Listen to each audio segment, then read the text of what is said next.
Hail,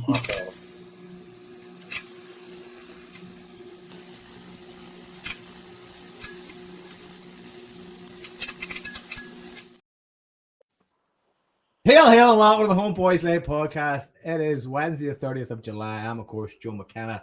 We are back. We have not been on since July the 10th. There's been a number of preseason friendlies in between that, and holidays, and things going on, and transfers, and bitching and moaning, and that is what we're here for. We are joined by a man who goes by the name of I Love Poussey, Marty Flynn. What's happening? So, do you want to elaborate on your moniker? Well, we've just been linked with a guy called Poussey from Man City. So, it's one of them. It's surely everybody loves pussy. Well, it's transferring the balance, Marty. Last thing I'm going to do is rub this guy the wrong way. You know what I mean?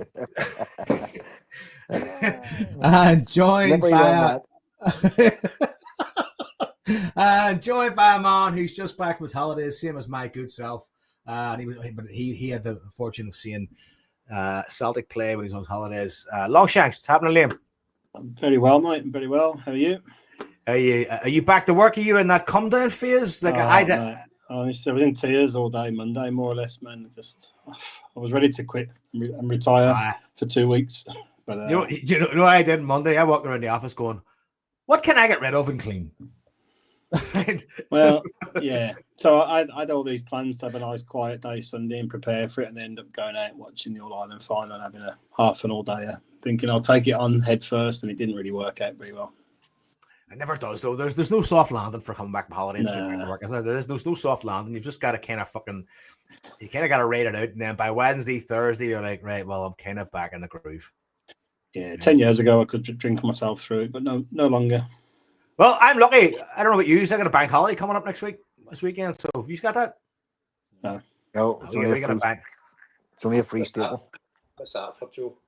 I don't know. Free states. We've got 11 bank holidays, one a month, barred fucking July.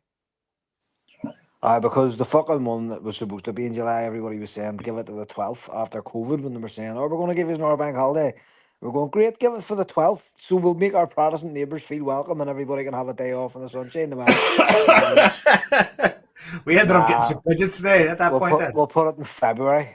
Thanks, lads.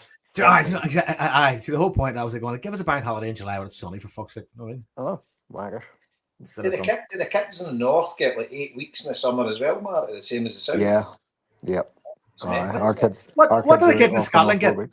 6 or 7 weeks.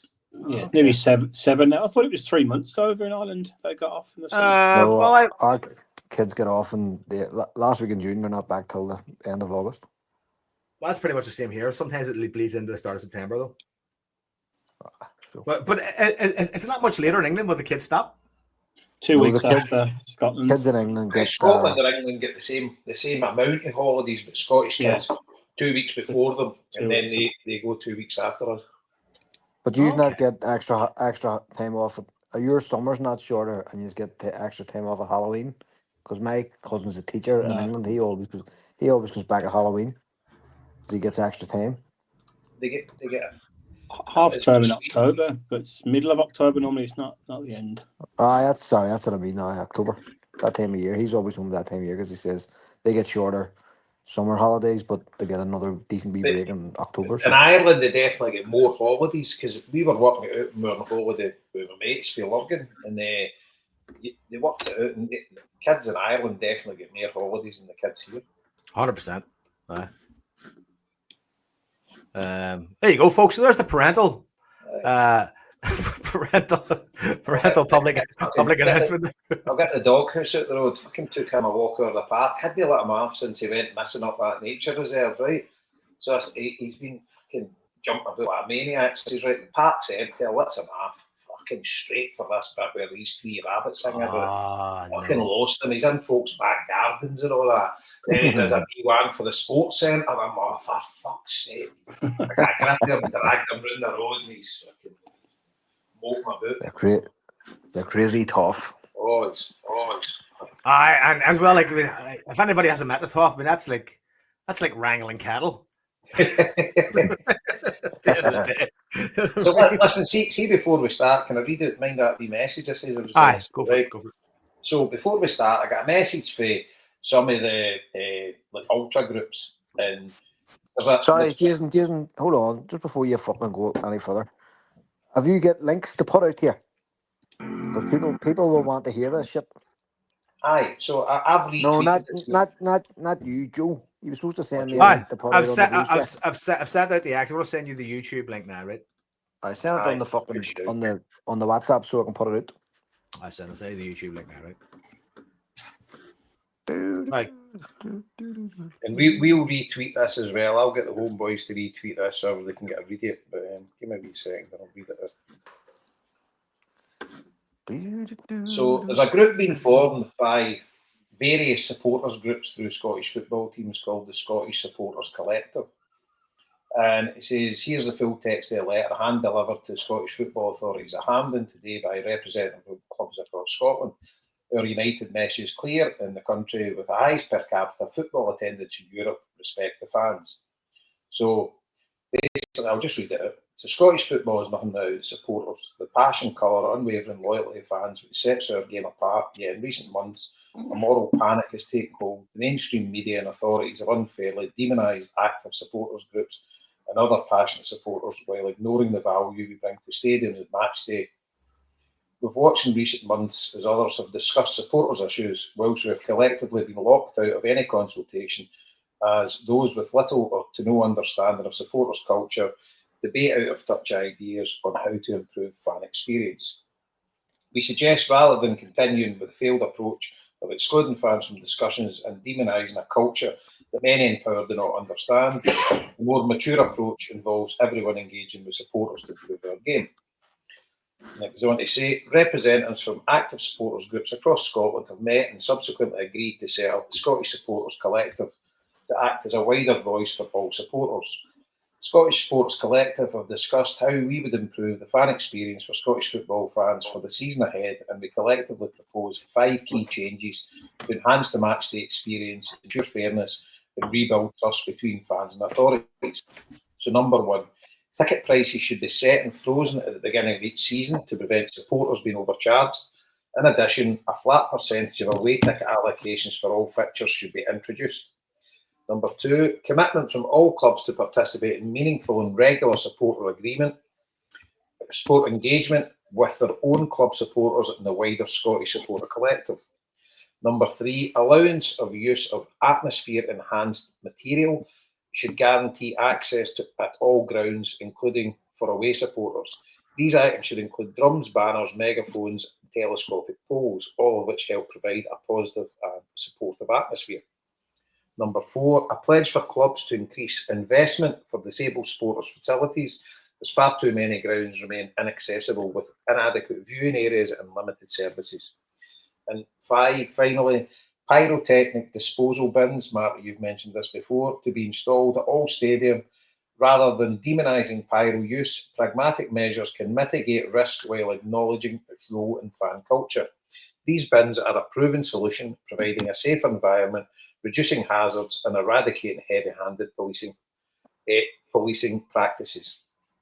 So that's basically it. So I don't really think there's anything crazily wild in that. It seems all kind of mature. I mean, there's nothing insane. I mean, no, there's nothing there that you can really disagree with unless you're a hedonist and kind of supporter, which loads of people are, that don't recognise that this is part of football fan culture in this day and age. And Scotland has got a great, and as the guy said at the start, it's the highest attended country for football per capita in Europe. You know, it's like unbelievable. The amount of fans that go and watch football in Scotland, in a nation of 5 million people, is unbelievable. And we get absolutely demonised, while other sports, carte blanche, get treated like the lords and ladies that they are, and we just get treated like a piece of shit in their shoe. And we're all at a mature age that kind of culture isn't what we're all about, but it's definitely got its place. in the stadium, and it brings great atmosphere. And at the end of the day, these kids are getting absolutely demonised for just wanting to support their team in a fashion that some people maybe don't like, but it's here and it's here to stay, and why don't you embrace it? So, listen, you'll hear no argument from me, Jason. Right? I mean, the only thing I can really do in these kind of situations is try to play devil's advocate and say, like, here are the reasons why I think these things might get dismissed. But we all know the fucking reasons. I mean, you can. I don't know. Like, I'm sure you've all worked in similar fucking industries. Like, you can bend and mold health and safety regulations to fit any fucking angle you want. I mean, so anything they've said in there could easily just be fucking policied in a fucking health and safety agreement. Well, we can't because it's in there. You're going like, and that completely negates any sort of actual conversation about the value of what it gives and what it brings, and at its core, a cultural discussion about what football is for young, specifically for young people. I mean, because what we're trying to do here in this and spreading this message is like, we know what it was like to go to football and fucking, not be out of control, but be boisterous, be fucking rambunctious, and be out there and fucking love it and immerse yourself in that kind of cultural identity of being fucking a Celtic fan or being a football fan or a Motherwell fan or Rangers fan or a Hearts fan, whatever the fuck it may be, right? We all know what that's been like. And it's not like something you maybe give your life to, but it's something you embrace whenever you're part of it. And to try and remove that and make football in Scotland something, I suppose, sterile and kind of on a par with the likes of rugby, where it's like, essentially what you've got there is a ticket buying crowd. You don't really have a passionate crowd, you have a ticket buying crowd. Football doesn't have ticket buying crowds. Football has passionate supporters. So there's a cultural difference. Yeah. Right? A lot of people go to rugby for a day out. But you go to football for a day, but you've got a vested interest, and it takes a large part of everybody's life. It's all consuming. It's a country that's football daft, and there's very few and far between you meet people in Scotland that don't like football in our kind of circle. It's just the done thing. Everybody's fit with daft, and it's just the paradox, though, I think is that see if like. Obviously, like, I think the overall wish for like the powers that be is that, like, well, if football was as sort of sterile and as plain as like rugby in terms of crowd control and crowd engagement, then it would be okay. But if that was the case, football wouldn't be popular. No. I mean, that's the attraction. That's exactly. That's why people are attracted to it. It's the tribalism. It's just everything it's all about. And so at the end of the day, and some great points as well with the tickets, etc., because we're getting shafted left, right, and centre. Point in case at the end of last season, Dundee United, the ticket prices they're charging. You're talking about the Glasgow Derby this season will be £60 for away fans.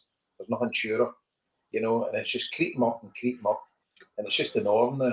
You'll be going to away games, you'll be paying £50 will be the norm, and it's just unachievable for families to be able to attend games, and obviously following Celtic, the scramble for tickets for away games is just ridiculous.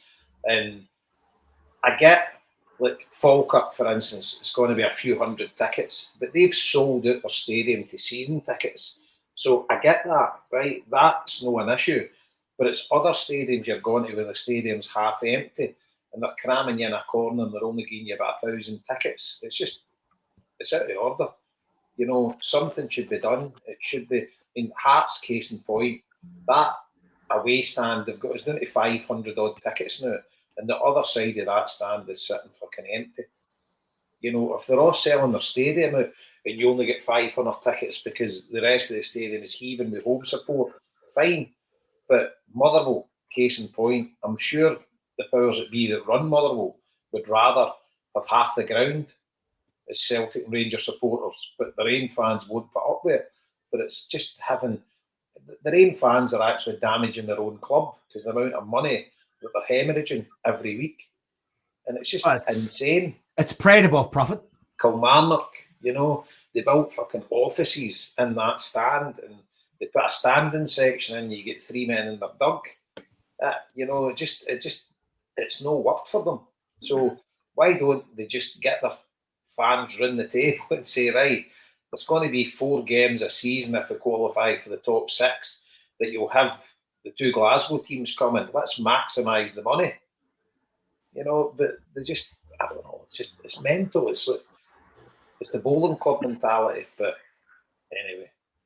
It's a bit. Here's Go the on, thing Marty. too. There are home fans in all those grounds who won't go and watch us play. And I know this for a fucking fact because some of them used to give me their tickets. Aye. Because in the home, I used to sit in the home end all the time in Scotland because people I knew saying, I'm not going to fucking watch usings here. Here's my 2 tickets. Do you know what I mean? So it's mental. Like the whole thing's fucking completely nuts. As for the statement, I mean, it'll be just put in the bin. And the bottom line is the only way. It's first of all, I just need to congratulate everybody involved for actually getting together because it's about fucking time.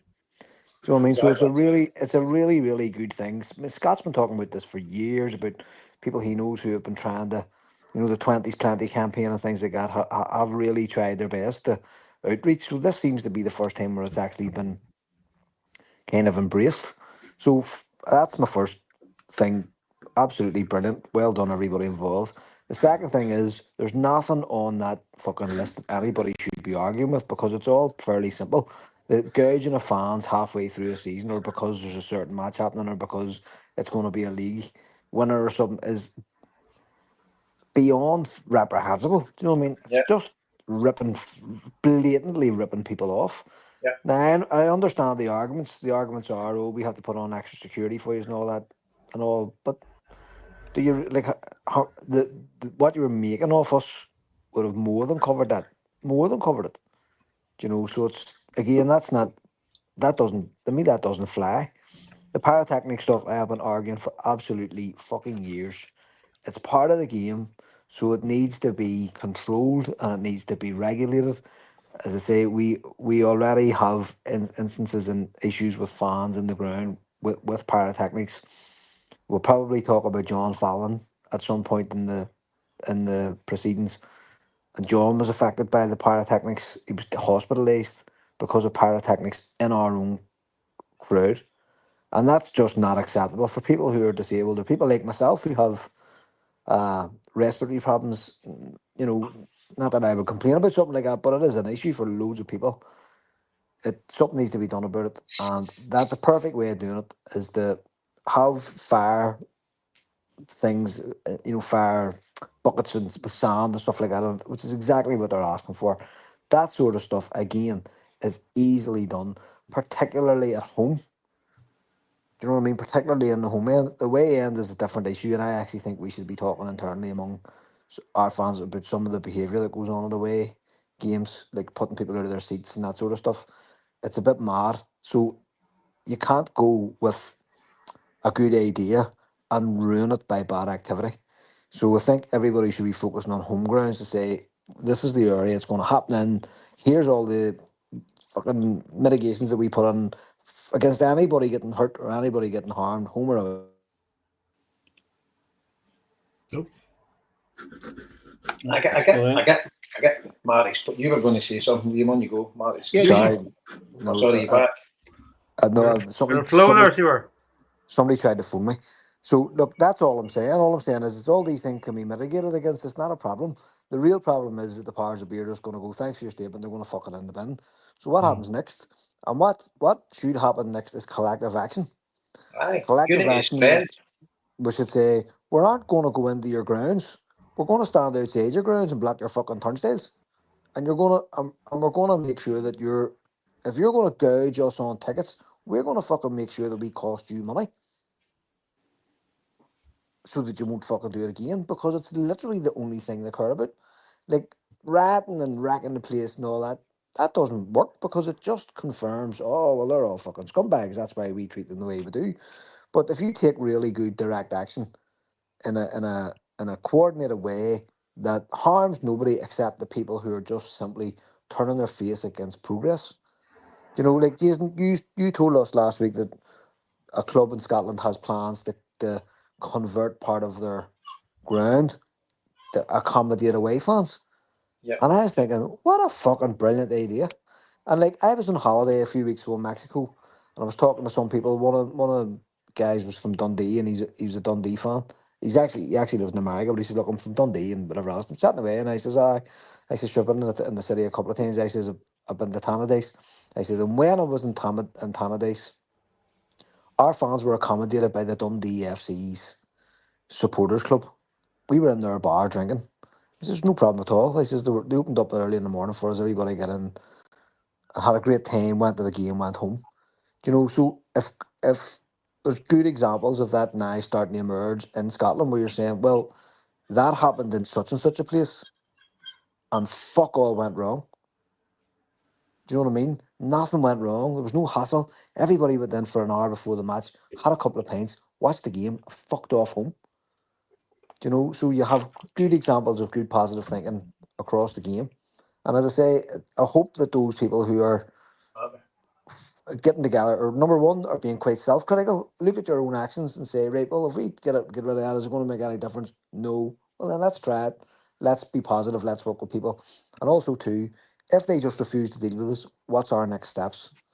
You know, and where's the opposition coming from? And target those people and say, well, we're not happy about that. This is what we're going to do. But in a general sense, it's absolutely brilliant. The Homeboys are four squared. Jason shared the statement with us the other day, and I don't think there was any comment on it. Even everybody was just going, you know, we're completely behind you, and it's long past time. So fair play. Yeah. When you go, Liam. Yeah, so just a few things really. I think the group should be applauded for, you know, making the effort to try and put groups from different clubs together to try and unite and put one voice forward. I know it wasn't every club or every club's ultra groups involved, but still a substantial amount, which is good. And I think they've done the right thing to say, look, we've come to you in peace almost. Do you know what I mean? We've come forward in a respectful way. We've documented down the things we're looking to do. We're trying to get some engagement's the main thing here, isn't it? That's the main thing we're trying to do. We're trying to get some engagement. Right, stop labelling, persecuting us, and give us a voice, and let's have some adult conversation. But the thing is, in Britain, when has authority in Britain ever put a hand out to any kind of cultural movement whatsoever? And we can go through, you know, 50, 60 years of them. You know, it's never, ever tried to understand culture. It's never tried to kind of, you know, find the middle ground with culture. It's always been demonised. Jason, you've been involved in lots of things, same as I have. You're described as counterculture, Liam, all the time. Oh, totally. I mean, you remember the acid house, the dance movement. It was fucking amazing times, and then just, you know, completely knocked down and shut down as quickly as it could. And there's loads of examples. People are fucking enjoying themselves. Exactly. So I mean, the chance of any authorities in Britain, whether it be the SFA or the police or the government or whoever, zero chance they're going to have any interest in talking to these people. Unfortunately, it's really sad. But a lot of what the guys were saying, you know, you could split it into almost. So like, pyro is obviously a big problem for ultras. The police presence is a big problem for ultras. But things like ticket pricing and ticket allocations and all that, that shouldn't have to be led by these groups here. That should be every fan's, you know, concern and thoughts. And actually, if you're being really honest, it should be the clubs that are driving that. You know, when we talked about 20s plenty on here a number of times, Celtic are cash rich, and I know we're going to come on to that a bit later on, but Celtic are cash rich. We could have easily gone forward and said, we're charging £20 for every away fan. I know that home fans might be a bit pissed off because they're paying more per game, but, you know, we're going to actually make a fucking stand forward in this game here and try and improve the supporter experience or take the burden off people financially. That's where it should be coming from. Or the whole support should be looking at these things. But as we know, there's just zero interaction between the club in terms of supporter welfare or you know, just progression in terms of what we want to do. And the thing as well, Liam, like, I know the ultra groups bear the brunt of the heavy policing more than most, but it comes to us all. I mean, there's been last season probably half a dozen occasions where I was involved with fucking heavy policing, and you're just like, fucking, I'm just walking to the game here. You know, Easter Road, case in point, some European games at Selleck Park. You know, shocking. Tannadice. Yeah, I guess the difference is, Jason, they get it. You know, they're travelling abroad, coming back at the work, at the house, or whatever. You know. Oh, aye, totally. That's probably the difference. We we can choose to go to that or not, and it probably wouldn't impact us if we weren't in games, although we're always going to be there. But I think it's a bigger issue. Oh, yeah, absolutely. But the heavy policing is an absolute disgrace. Completely. Yeah. So that's that. So yeah, as I say, best of luck to the guys, and I hope it goes well, and I hope it grows and grows, and they get more participation. I mean, at the end of the day, this is for every supporter group in Scotland. Everybody should be taking to do it. I mean, there's no reason for you not to take to do it. And supporters should be pushing the change. Because see, at the end of the day, see if every supporter group, they got, I don't know, whether they could, say 50% of the away support of each club was to do a mass boycott one weekend. You know, they wouldn't be long in getting them around the table. You know, if you hit them in the pocket. Well, that's where everything tends to fall down at the end of the day. Just know somebody will always break the picket. Aye, that's it. And a load of them won't be interested in the picket because they don't like the ultras anyway. And that's where it gets fractured and it all goes to fuck. I know. But I mean, you're completely right. You're 1,000% right. If you can trim their beard financially in one single fucking swoop, they go, oh fuck, the power dynamic is now shifting. Aye. But it's developing that community, and I swear to God, much love and fucking all the power in the world of the lads that are putting this together, because that's exactly what it takes. It takes a union. Aye, I mean, and in this day and age, even when politics is becoming a fucking a fractured game and a different game now, I mean, it takes people to go, do you know what? We should all get together. And as long as you're together, it's fucking brilliant, right? See, when you get fractured, then it turns to fuck. I mean, so stay together, stay on message is my hope. Totally. But Marty's gone again, is he? Fuck me. How busy's Marty? We'll call him. I was delighted by a conversation now to start things off. It was good. I enjoyed that. It's brilliant. So can we just direct everybody in the direction of these people with this message? Like, is there socials we can follow? Is there anything?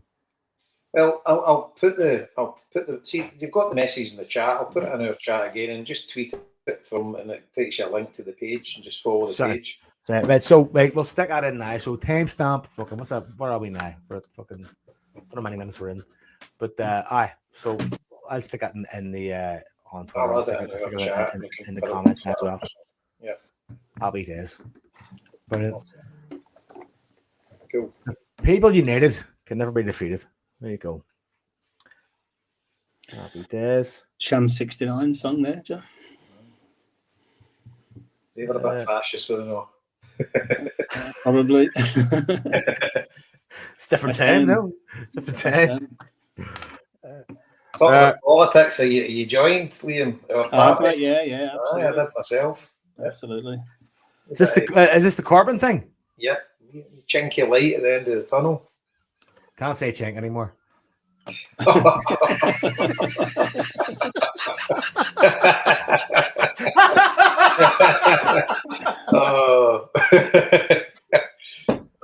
like that. Can't laugh at your own jokes, Joe. Of course I can. It's all I fucking do on this show, Liam. That's all people hear me do. Joe, did you take a thesaurus with you on holiday, by the way? Why? Rambunctious and paradox in the first 5 minutes from you. The thing is, I haven't had that many drinks today. I've come back from holiday and thought, like, I'm going to do not say a health kick. I'm going to drink a lot more smoothies in the morning. Going to eat less bread. Going to drink soup for my lunch. Try and eat meat in the evening, and then go out walking. And I started doing kettlebells in the garden. So I was like, try and keep it going. I mean, I thought Harry Brady had taken over the airwaves. Listen. The reason I drank on this show is to dumb myself down for you fuckers. Until you fall asleep, mate. It works as well. Well, it goes too far sometimes. You know what I mean? Superb. Right. So since we were last on, the games we've had have been. Never you mind. You'll make a mess of it. The bottom line is Skip attended one of them. So Liam, you've not been on. So give us the rundown of Celtic's pre-season friendly in the Algarve. Yeah, I was on last time, but that was before you? the game. Yeah, that was before the game. So it's been a few weeks since the last show. I think I missed one. How did it go?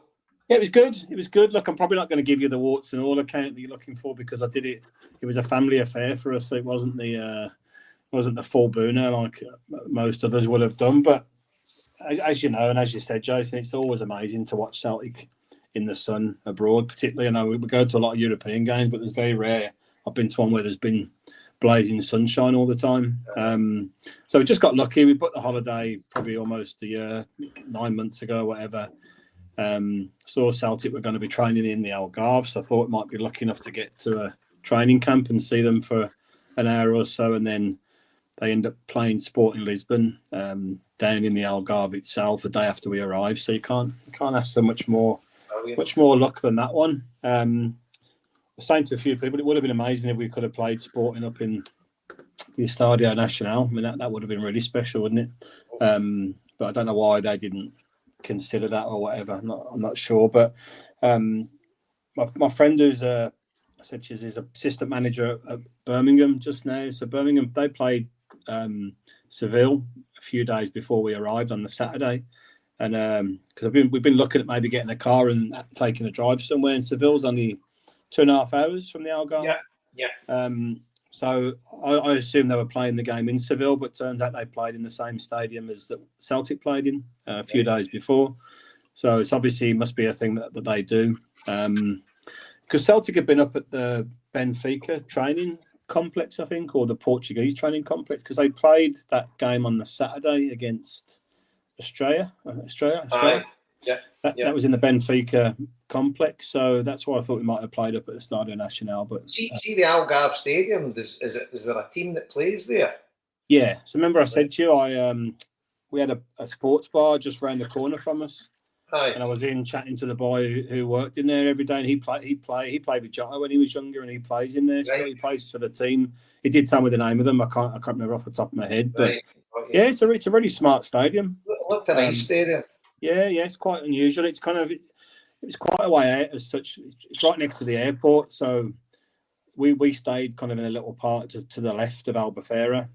So kind of for us to go back there was about 35 minutes or whatever, but we ended up just going down to Villamoura. That's where Mick was with his family. So he drove over and picked us up. We went down to Villamoura, went down to the marina in the afternoon, just got some food and drinks, which was brilliant. It was scorching hot down there. Plenty of Sporting fans, a few Celtic fans kicking about.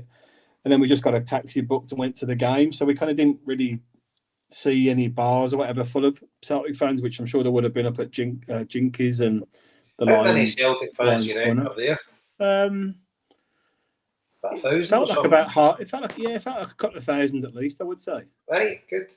Yeah, you couldn't really tell on the telly. You could see wee pockets here and there, but everybody had green and white on, so yeah, it was exactly. Deceiving.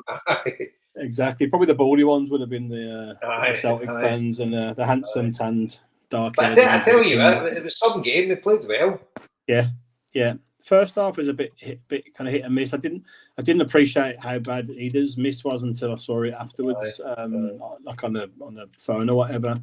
But yeah, we should have been kind of pretty even first half. We could have been, 1-1 or 1-0 or whatever. But then second half, we seemed to really come out fast. We come out really good in the second half, and he got the penalty, and then McCowan's goal was fantastic. Really good play by Kenny. But just really good. All the fans obviously just mixed in together, no bother whatsoever. I bought the tickets as soon as they come out, so I was kind of across from the camera, kind of maybe 10 rows up, right on the halfway line. But it was interesting because when we got there, all the kind of Sporting fans were sat in the seats that all the Celtic fans had booked. So a few people just end up moving them, which we did as well because there were 7 of us. So we're like, look, it's only about 2 or 3 people in our seats. That wasn't too bad, but there's a few people getting shifted about. But perfect view. I mean, brilliant, vantage point where we were and whatever. But just, I was quite surprised you couldn't get a beer in the game. Could you not?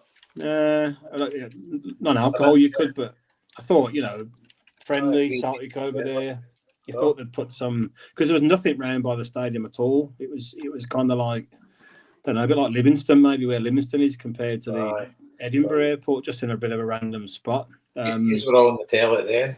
Yeah, we didn't come out the game and then got a few texts to say that we were on, so we managed to grab that footage. But there was beer places outside the grounds. You could go and get a pint outside the ground, but we got there fairly late once we'd had some food and drinks and whatever. We had a taxi booked, and the traffic was pretty difficult kind of getting there. And then the same on the way back, because of the location, most people had drove to the game, or the buses or whatever kicking about. So we ended up just getting a bus and then dropping Mick off and kind of going home. So we didn't miss out on all the sort of partying stuff that was going on maybe in other places. But brilliant experience.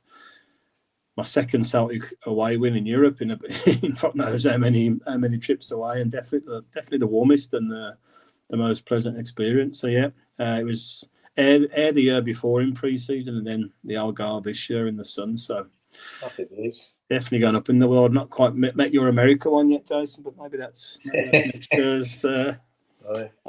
year's trip for us. So yeah, I thought it was the best we played. I mean, the Australia game on the Saturday, we weren't great in that game, to be honest with you. But this seemed to be the big step up that we were looking for in terms of performance. Good, nice one. See that Maccabi mob get knocked out. Oh, fuck. What's the story with the current bonds? 1-1. Fucking zombie! I watched that last week in Salou. That fucking game. I was in an English pub for fucking dinner because I heard it was great, and it wasn't great at all. Next thing, 20 minutes before the game, it started filling up with red, white, and blue. I was like, right, everybody, eat the fuck up. We're getting out of here. Right? And then watch the game. I was almost certain Panathinaikos were just going to thrash them in the first half. It was unbelievable. Well, I was at the same as you having dinner, and then kind of reading bits on the huddle board, and it said they were getting battered. There should be 3 down or whatever. I'm like, right, I'm like, go to the bar and watch it. And then as soon as the guy put it on for me, it was like 1-0, red card. I'm like, fucking every time you do that, same thing happens. Right, enough of them. Right, that's enough. That's that portion done. I don't know if we can draw that team Paphos that knocked the Maccabi mob, but that'd be something. No, we can. I'm trying to read it here. So, oh God, I can't. It's too small. Hold on, I can make this better. Yeah. So we can Ball still, Sturm Graz, and then either the winners of Slovan or Karat, Karabag or Shekandia, Dynamo Kiev and Paphos. Is that for delivery? It sounds like you're ordering Dynamo Kiev wouldn't be the easiest, would it? No, not at all. So there's only 2 fixtures confirmed, two teams through. So that's Ball and Sturm Graz. 3 more to go. It's not. You going to go to this qualifier, Jason, or you rolling it out because you're holiday? No, I'm not going, mate. Going forward at the end of the month. It doesn't feel like there's an easy trip, does it, with a big stadium? I don't actually know how many Celtic would take anyway. You know what? I think people get up for the Champions League or the Europa League, whatever you're in. You know, they make plans, but see for like the pre-season one, we never really take a massive crowd to the qualifiers. It just doesn't happen because loads of people are skint because on holiday at the time. Do you know what I mean? It's kind of unless you haven't booked holidays. I quite fancy doing it this year just to go somewhere more random, but I've definitely skipped that after the summer I've had. But I did fancy just somewhere quite random. So I mean, the time we went to Zagreb, it was that was after we stopped them 10 in a row. Would that be August time? Would it have been? That was scorching, but you're talking 900 fans there or something. Yeah. 1,000 fans if you're lucky. I think these qualifiers, you get a couple of thousand max would go to it. You know, obviously, once you're in the Champions League, then you're talking, that's when you take the 5, 6, 7,000.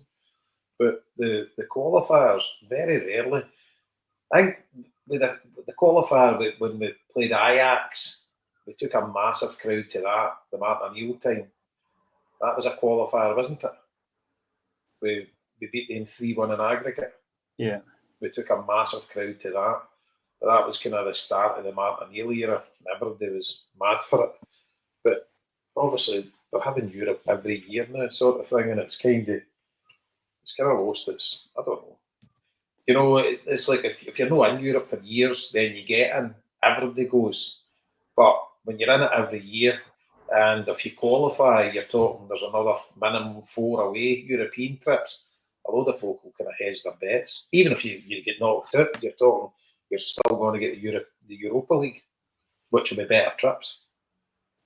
Potentially the Champions League. So I don't know. I can't see that many going, but you've got the hardcore over there, obviously. But I won't be there. So, did you watch the game against Sporting? I've watched them all. It was good. Yeah, me too. I liked the first half as well. I thought it was a good game. It's kind of a bit even Stevens, but I thought it was well. And I watched the new. I didn't even go to you didn't go to the Newcastle game either, didn't you? You were on a holiday. Yeah, I watched it that was brilliant. Again, I went down to. So you got Jinky's Bar in Albufeira, which is like in the size of my bedroom. Do you know what I mean? So, but there's one McConnell's just behind it called the Lions Corner, which is really smart, to be fair. Right. So we ended up going in there and it was empty, but then at kick-off it filled up. So I sat with a group of dubs in there, had a good crack with them. Sounds about brilliant. Yeah. But okay, at the end of the day, pre-season friendlies are what they are. But there was a bit of a lesson to go off Ajax. They absolutely fucking destroyed us. That was awful. But then they played no bad against that Saudi team. I couldn't even tell you the name of them, but they played all right, you know. But okay, at the end of the day, it's just getting the fitness up. But the Newcastle game was kind of outstanding. But I think they'd only had one pre-season game previous to that, but they weren't even at the races. No.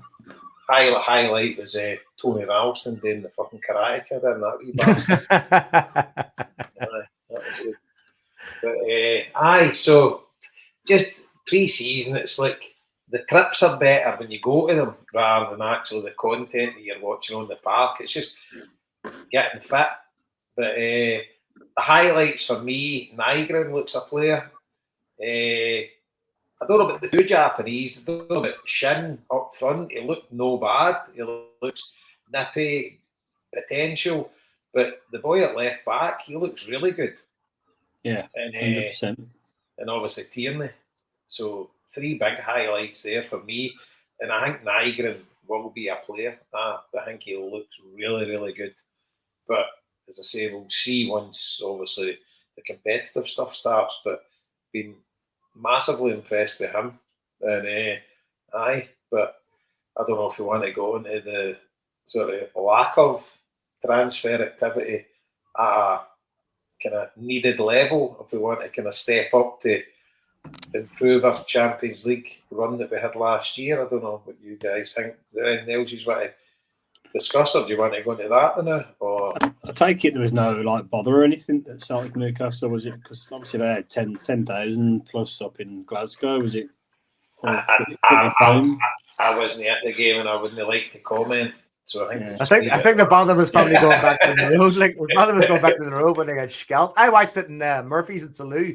I had to walk to it right to find it, and I passed this English bar, and they had a big massive screen on. They had the game on, and there may have been 4 Celtic fans in the place. It was a big. There's all fucking other English people. I was like, fuck, I'd watch it in there. And then I walked on to Murphy's and see, I was sitting there with beat before, and I was like, should have went to that English bar. Should have sat there. Should have fucking just cozied in and enjoyed myself. End up getting slumped to a pint tumbler. I mean, but I shared it the Murphy's was fucking Salou, Shea behind the bar. Good crack. It was nice. The Newcastle game, to be fair, there was some crowd. I didn't expect. Because out of me and all my mates, nobody went to it. You know, just wasn't a game that a pre-season friendly. Despite the 4 goals, right, which again, as you say, is a pre-season friendly. Best part of it was Kieran Tierney. Oh, aye, when he came on. Oh, brilliant. The most Catholic introduction ever. I'd blessed himself 3 times. I was gonna bring that up and go, Jesus loves you, kid. Jesus loves you. Aye. Oh, it was brilliant. It was absolutely brilliant. It was great for all his family to be there as well, and just like how emotional they were and how emotional he was, you know. And at the end of the day, obviously, I I mean, me personally, I'm in a wee bit of a downer with the Celtic are at the minute because you kind of read between the lines. And I just don't think everyone's all right in the Celtic. It seems very weak tea. Nothing more than in my own head. But no, I think you're right though to read it that way because it kind of feels like well, we expected to be above par at this point in terms of like making things happen, and it seems like we're subpar. It just feels that way. It's funny because there's still like 4 or 5 weeks to go with the transfer window. Do you know what I mean? So it might just be. It could be two things, Jason. It could be us being linked to reality, or it could be just this affliction we have of fucking decades of the same hope and fucking, doubt and fucking period of like, oh, what the fuck's going to happen? Is this going to fuck? Or is this going to get better? I think we actually might be emotionally conditioned at this point by Celtic's fucking transfer policies over the years. Can I see playing devil's advocate, right? See, Celtic had spent 12 million quid and getting Kieran Tierney, and they paid like 10 million for Nygren, right? People would be happy with it. Do you know what I mean? That's like, obviously you still need a striker and a winger, but it's like I don't know. It's funny. The two Japanese guys cost next to nothing. They look good, especially back. But I just think it just seems a bit disjointed. And the most thing for me is Brendan Rodgers' comments, right? He keeps saying we need to strengthen, right? And the comment about the Japanese lad at left back, like he won't be part of the proceedings. Then he proceeds to say, "Oh, he looked good." And you're like, it's not like him because he's always very cold and calculated in what he says. He very rarely says things that he doesn't mean to say. He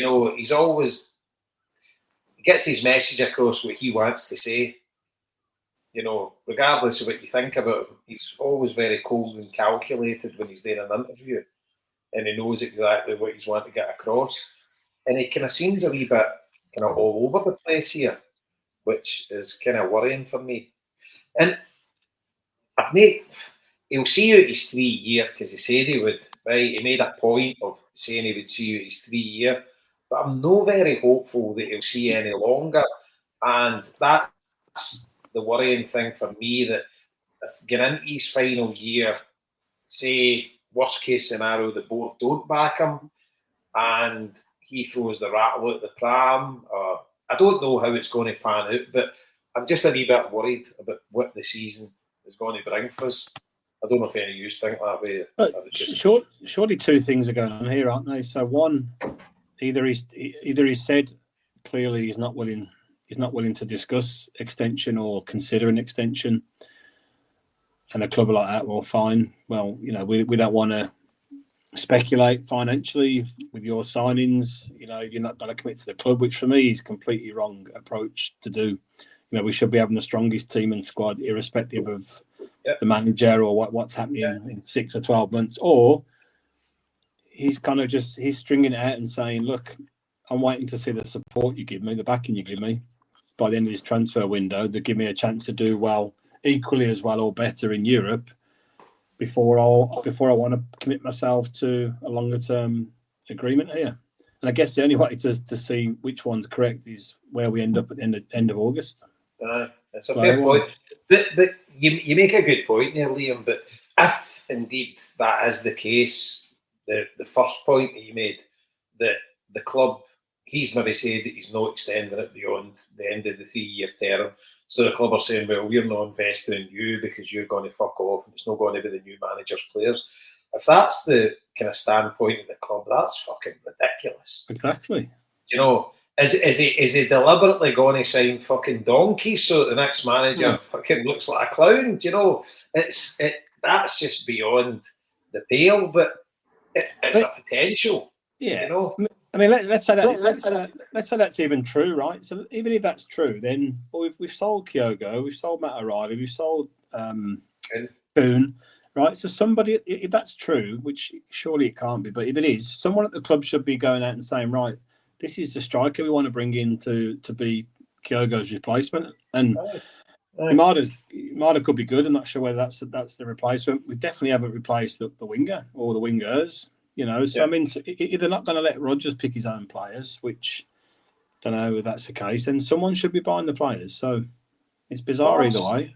Aye, and the thing is, as you say, you made the point, wingers, because we've lost Jota and we've lost Kuhn.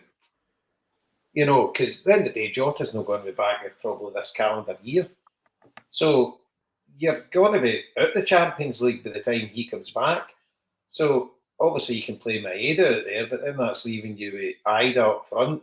And Johnny Kenny's not going to cut it at that level. And the new Japanese kid, Shin, I mean, maybe he would, but it's going to be a massive punt to... I mean, you don't know how these players are going to pan out. The squad we've got now could turn out to be the best thing ever. You know, the cut price, the kid for Fulham could be a cracker. You know, we don't know, but they haven't gave themselves the best opportunity to progress any further in the Champions League. And to me, it's about a kick in the teeth to Rodgers that they're not willing to back him, especially because we've got the money to do it. And I'm not saying go out and just willy-nilly throw 15 million at somebody, but we should have players identified that can come in and hit the ground running and be a centre forward and give us 25 to 30 goals a season. And I'm not sure Adam either can do that. So, I mean, he has proven that he can score in the Champions League, etc. But I don't know. I'm kind of getting. See, here's the thing, Jason. Your logic has now woken me up to a fucking worry I didn't have 20 minutes ago. I mean, that's like when you kind of let it out there, like you've got like fucking Shin, Ada, and Johnny Kenny to kind of choose from. Is Osmond a striker? He's not a striker, is he?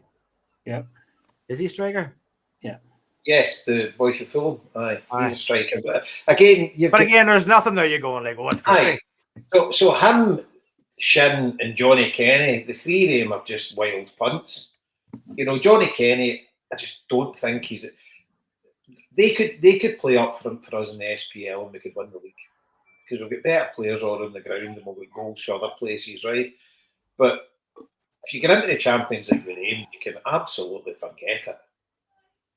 I mean, I might be totally wrong. They could end up being brilliant, you know, but it's a massive, massive gamble. It's not. No, I mean, once you come up against big teams, like fucking, like put it this way. Think of Bayern Munich last year.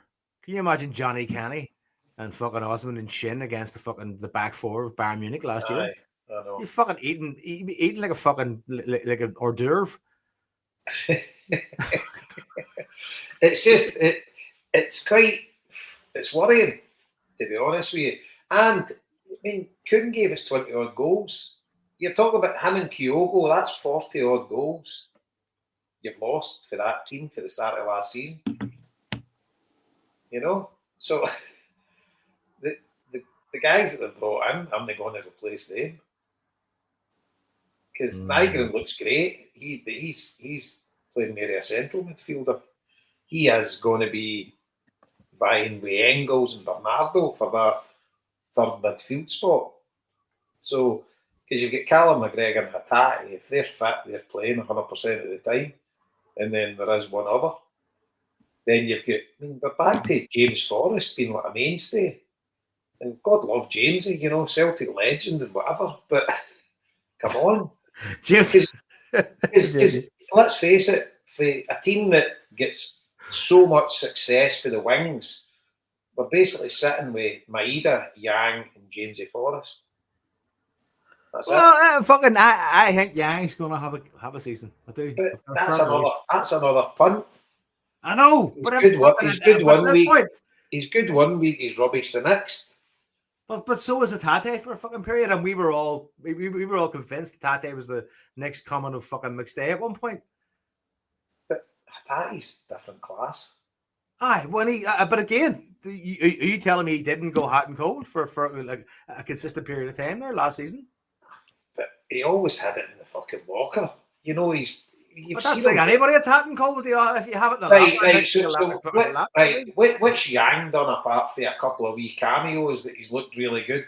Towards the end of the last season, I thought Yang scored some goals, and I thought a lot of his play was a lot more forceful, a lot more consistent, and his end product was a lot better. I mean, I may be fucking wrong. My memory may be fucked. No, but he did. But for what sample size are we using here? We're probably using a cumulative of what 200 minutes. I know, but it's football. It's the fucking church of what's happening now. You know what I mean? The bottom line is, hold on. The bottom line is that Brendan Rodgers agrees with Jason, because Brendan Rodgers said, "I only have Yang." Somebody asked him, "But would he go out and loan again?" Well, no, he's a starting player. He's all we've got. So Rodgers is even saying that. You can tell he's worried that he only has this guy who has only shown it in bits and pieces. Now, Yang had a great end of last season. I'm not knocking him for it. That's what we want to see. We want to see players who come in, progress, and stuff like that. And sometimes it takes a couple of years for these guys to get up and running. And that seems to be the theme of this transfer window. Again, we seem to be bringing in players for, for the future. Like, I do recall last season Brendan Rodgers being very much on the Yang train, bigging Yang up, picking Yang for games, starting Yang at points, and getting him. We're not talking about playing Bayern Munich here. No, but hold on. And at no point did Rodgers say Yang shit. That's not what he was saying. The inference was, I can't rely on him. I need more, and I need quality. So in other words, he doesn't fucking think Yang is the quality we need. That's basically what he has been talking about for the last couple of weeks. The players that we have are probably all decent players. You know what I mean? We've brought in players. I have to say, none of them look like bad players. Nobody's went on the pitch and done a Nat Phillips on us or a fucking Shane Duffy. You know what I mean? They all look all right. Even the young players who have stepped up look all right. And we can't talk about the second half against Ajax, but it was like a flood of players all come on the pitch at one time. I don't think it's worth even talking about. I don't particularly give a fuck ever about pre-season.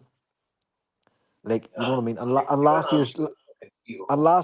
last year's pre-season was brilliant. Do you know what I mean? And we carried that form in the Champions League. That's all great. But this year's a different year. As Jason said, Kyogo's gone, Kuhn's gone. We're a different team. These players don't look too bad. The Yamada looks very good. Looks like a tidy footballer. Inamura looks like a tidy footballer. The fucking guy whose name I can't fucking say, Ngoyen or whatever the fuck you pronounce it, he looks like a tidy footballer too.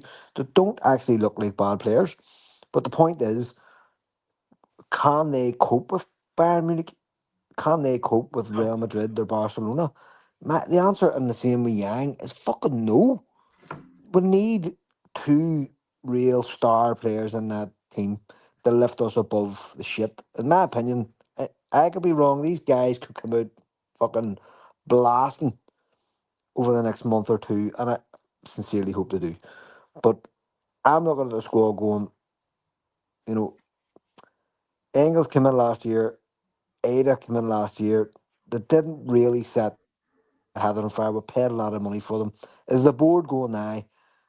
Well, those two guys didn't really make any impact, so we're just going to go back and fall back on what we know, taking in decent players on small amounts of money, because and who don't have big wage expectations, so it doesn't fuck up the wage bill, which rightly they're thinking about, because your season ticket has gone up.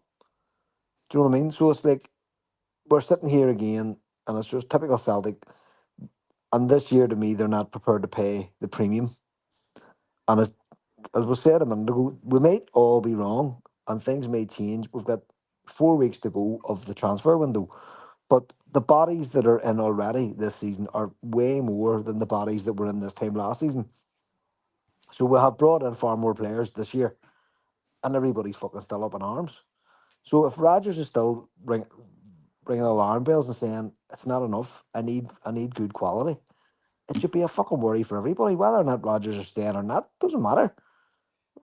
That's the crux of the matter, Marty, right? See if Rodgers was coming out saying, well, let me tell you, it's not about the money you spend, and let me tell you, I know a football player, and I'm looking at these guys now, and we have won a watch with these players, right? See if he was exuding that, I would be all right, but he's not. No, I know. Do you know what I mean? Look, Rodgers doesn't really do that either. Jason. He's not that type of guy. He's wily. He's a wily fuck. Exactly. That was my point earlier. And he's putting it up to the board. Ready? That's what he's saying. Listen, these guys may be brilliant, they may be shit. I don't fucking know. He says, but I know they're not the quality that I need. You know, you have to bring in like a banker, which is difficult to do in football. But I think last year really burnt us. That we fucked about with Norwich so much that we ended up paying a massive premium for Aramida. You could absolutely see this scenario at board level where the board are going, he's not worth us in June. And Roger saying, I don't give a fuck what you think. I want him here. And digging his heels in. And then they give him what he wants eventually. And the player doesn't set the heather on fire. Now, Aramida had a 20 fucking goal season last year. Aramida, by no stretch of the imagination, was a fucking failure. He wasn't a failure. But yet, you can tell that whatever the speculation about him is getting to him.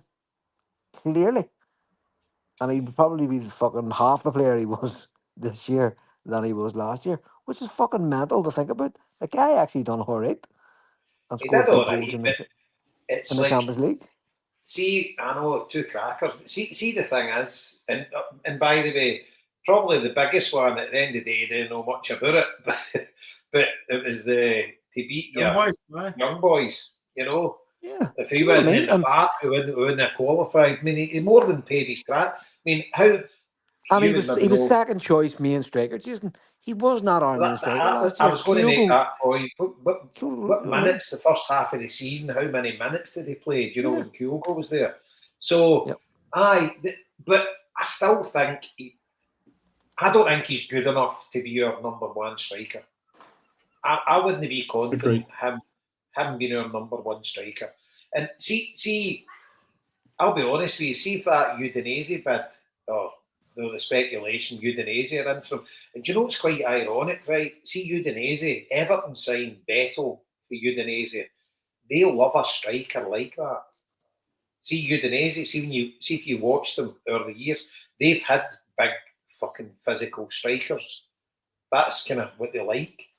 And I could actually see them liking him. Whether there's anything in it or not, I don't know. But I'll be honest with you. See if like Udinese were to come into us for a £7 million bid or something like that, I would cut my losses. I just don't think he's. I like the guy, right? And I think he's all right.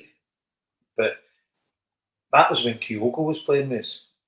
Because it was always we had Kyogo and we could fall back on him, and I think he's a good impact sub to come on and he gets you important goals and he's got the bottle to put the ball away. You know, when the chances come in a big pressure situation, he can dispatch it. You know, he's proven that. But I just don't see enough of a starting striker. I just don't think he does enough. And the play looks a bit disjointed when he's playing. And like, just watching Kyogo for years, it was just amazing to watch, you know. He was just playing in the shoulder of the defender and he was that quick there a couple of yards and some of his goals were out of this world. I don't know, he's not as good as Kyogo and totally different type player, but we need a better number 9 to lead the line for us. And I think that's the long and short of it. And I don't think any of the other 3 young ones that we spoke about there have the answer either. I think that Kyogo was always really good at. Kyogo could play with other players to get himself in. You know what I mean? You play 1-2s, you can play passes. He could create play and then make himself come in. I mean, and then get the pass. I don't think Ada has that ability. You have to feed Ada. I mean, and again, you had to feed Kyogo as well, but Kyogo had that ability of like coming a bit deeper, playing the ball towards like, you know, the midfielders and then getting himself in with a run. I don't know if Ada possesses that ability in the same capacity. Well, all you need to do is look at Joe. How many times did Kyogo caught offside because the other player wasn't up to his speed and putting the through ball to him, right? How many times does he get caught offside? Very rarely. Very rarely, yeah. You know, he plays with his back to the game a lot. And I'm not dissing the boy because I do think he's a good football player. He can take a chance. And I don't care about the 9 million, right? I don't care what they paid for him, right? We've got fucking plenty of money. I don't care. We've sold loads of players over the odds and what we should have got for them. You know, it's fucking the amount of money we've brought in. We've done exactly the same to other clubs, what they've paid for us, what we did to Norwich. So having one back to us isn't the worst thing in the world. I do think Engels will be a class act. I think he'll go on to have a great career. And I think we'll probably see the best of him this year. He's definitely settled in now. And I think that boy's got bags of ability. I think Engels, I've not got any worries with him whatsoever.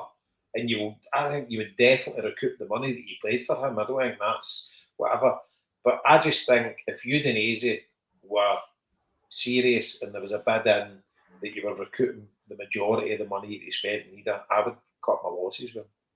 That's the way I feel. And I hope he proves me wrong if we don't sell him, you know. I hope he... Because I still like the boy, but I just want better. I want us to have a goal this year in Europe.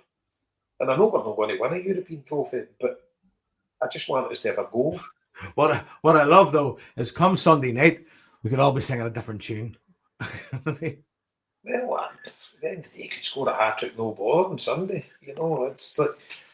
But I don't know. What do you think, Liam, Marty? Liam, what do you think, leader? I think, I think the game that stood out for me was the Ajax game. I know we haven't talked about that, right? And 5-1 flattered Ajax a bit, right? I mean, we hit the bar twice in the first half as well as scoring. We looked really good in that first half. And it was one of them, a bit like the Dortmund game, where every time they shot, it seemed to go in the net. Do you know what I mean? Like fucking top corner or brilliant goals, man. The particular one the centre half scored for them was fucking unbelievable, man. But just in that game, what stood out for me was, I think I put it in the chat, was the boy up front for Ajax, and I've got no idea how much he cost or what his pedigree is, but like Scales couldn't get fucking near him. Do you know what I mean? He was just he was bouncing off him, and the boy was taking the ball down, doing all sorts of stuff. And then at the other end, every time the ball went near either, it just seemed to bounce off him or the guy come through him. And I think I said this last season. I was making the point last season about Ida when he played against Kilmarnock. That time he won the league, and he was literally unplayable, right? So you could see he's got all the attributes you need in that kind of striker, but you just don't see it enough for him. Don't see it enough from him. No. You know, and he's got a good goals to minutes ratio. He scored important goals for us. And I think, like you said, I think if he was our second striker this season, he'd probably get 20 goals again. I don't think there's any problem there. But I think if he cost 3 million, nobody would be too bothered about the fact that he was our backup striker. But people are getting hung up on the price, which doesn't bother me too much. But I don't think we could ever hang our hat on him as being the number 9, the first choice striker through a whole season here. And I think Celtic need that sort of play. You need that kind of that glamour. Like Yamada might end up being an amazing player, right? He looked really good when he played that half of the game there. But for me, I don't want Celtic to sign another striker that's just the same as either or that category, right? I'd rather we either bought someone that's going to take us to a different level, or we just might do what we got and maybe get Mieda back up top. We would get the right wingers in or whatever else, because we don't need more of the same level of players here. You know, we need someone that was Kyogo kind of level of movement and finishing, or something different that's gonna elevate us a little bit. And it's interesting you say it, right? Because obviously I've discounted Maeda as up front, but I would, out of the 4 that we have at the minute, I would have Maeda in front of the 4 of them without a shadow of a doubt. But then that leaves you with 2 wingers. You know, that's you. You're at the bare bones. You've got James Forrest and Yang. Yeah, the winger one is really, really, really weird. Do you know what I mean? Really weird, because we needed one anyway with Jota being out. And then obviously selling Kuhn. You know, we've all had our criticisms of Kuhn, right? But fucking the goals and assists on their own just from last season, you're like, oh, you've got to replace that. So it probably lends a bit of credence to the fact that maybe there are deals lined up and either the players aren't committing or we're not committing because Rodgers wants them and they're too expensive, or they're down the level and Rodgers doesn't want them but the club want them.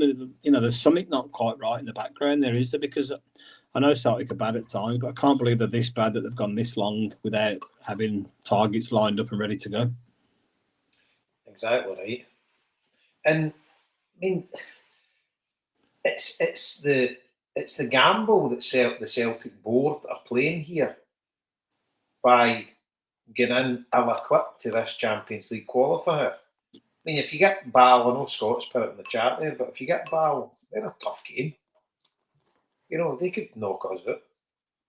You know, what's that, Marty? You're the financial whiz kid here, but what are you talking about? Are you talking 40 million you've lost? Aye, of course you are. That's only your prize money. That's not before your tickets and all that sort of stuff. You would probably still sell the stadium out for the Europa League anyway, but you're talking 40 million quid, and you know they're going to be getting into the game. I mean, you know they're going to line up with. Well, it's going to be Yang and James Forrest on one side, Maeda on the other, and Ida through the middle. And how confident are you going to be with that? Because that doesn't work. Who are you bringing off the bench? And see to go back to the money thing, right? Again, we've been talking about it for a whole year. It's the first time in our history we've ever been in a position of absolute strength. With all the money we need to do whatever we need to do, it's all there. Without argument, you know, there's going to be. We had 70 million in the bank last year. There's going to be another 7. There'll be 70 million in again because we bought Engels and Ida and players like that, and up the wage bill and all the rest of it. So it'll be about the same, and at the end up, and we're sitting run by people who have no fucking clue. Like our last podcast, Scott asked us, what are we going to do with all this money? And the answer is fuck all. We're going to pay tax on it and let it sit there. Because that's basically what they're going to do. Like, they have no vision, no ambition, no clear. They're all old men. They're not going to fucking be here in 10, 15 years. None of them. You know what I mean? We're all not going to be here. Nicholson's not going to be here. Desmond's not going to be here. Brian Wilson's not going to be here. They're just fucking. They're done. They're just done, old, fucking wrinkly men. Do you know what I mean? And they brought in a woman or somebody, you know, the fucking. You know, to show a bit of diversity or whatever else. They're just a fucking joke. And I'm only praying that there are other people in the background. Like, we know we're going to have Ross Desmond next. He's next on the fucking board. But what happens with all them and all the rest of these dickheads go? Do you know what I mean? What is next for this club? But you think getting Ross Desmond? What? I mean, I don't know. I don't know anything about the kid, right? But what business acumen has he got? Apart from a rich dad. Do you know what I mean? I have no idea. Idea. That's fucking nepotism. It's just like, and it's just bonkers. You know, fucking no trap. But so here's the devil's advocate thing, right? We've been away in a tangent. Everything's shite. Everything's this. But you look at the unbridled success that we've had the previous years, right? Apart from Europe, right? And you say to yourself, and we have watched some amazing football. We've been waxing lyrical for years, and everyone's been rosy in the garden, right? But it's just, I've had this feeling since Scott and Liam and that have got me round to their way thinking of Europe. I just had that much a high last year with the way we competed against Bayern Munich. And you're just like that. You were proud at the end of the game. You're like that. One of Europe's finest. We went toe-to-toe with them. And if we'd went to extra time, we might have got knocked out. We might have got lucky and might have got through, but we definitely deserved to take them the extra time. Winning in Munich, you know, would have been unbelievable, right? And we were seconds away from it. To then where we're sitting now, you know, it's fucking gut-wrenching. And Jason, I was at a point with Cormac on Sunday, and Eddie was in the pub, which we were chatting away, as you can imagine. And you know, I've used this phrase on here many times. Now, Celtic's the least ambitious big club out there. You know that you know of, really. You know, and last year, okay, we spent 25-30 million on those 3 players, but that's what we sold Matt O'Reilly for, more or less. Aye, all the money. Aye, and see, the main thing See, when you think back, Liam, we sold Kyogo a couple of nights before we were playing an away Champions League game to Aston Villa. Yep. You know, could have you got us in the go in there. playoff. You know, unlikely, but could have got us in the playoff. We could have got into the playoff and straight through if we'd won that game down there, and we've sold our number one striker. Are you trying to tell me Kyogo wouldn't have wanted to play in that game? But and we knew after whatever time that Maeda was banned, right? Because he got sent off. Remember in that game, so we knew we had no Maeda, and then you could have pulled the deal if you agreed it before the game. You can only imagine that Kyogo has been told as soon as we've got some kind of qualification, then he can go, or something along the, I don't know, something along those lines. You can only imagine, because otherwise, why would we not just made him wait for one more game? Exactly. And he never played a fucking stroke for them when he went either. And the thing is, he was our player. We could have done what we wanted. He just says, "Look, you're not going. You're playing at Villa." And I get that that's not the best business practice, keeping players with the to be here, right? He's going anyway. Aye, it's a Champions League game. Yeah. But so take that as read. That's just the fucking madness of Celtic, right? And people who aren't football people running a football club, right? So what about that? So we're sitting on, like, we all had all this money fucking spent before the season finished, right? And take, like, one simple example is the Frimpong money. The Frimpong money would have, in previous years, would have been our entire transfer budget. You know what I mean? Remember when Laurel used to talk about blue chip players and all this shit?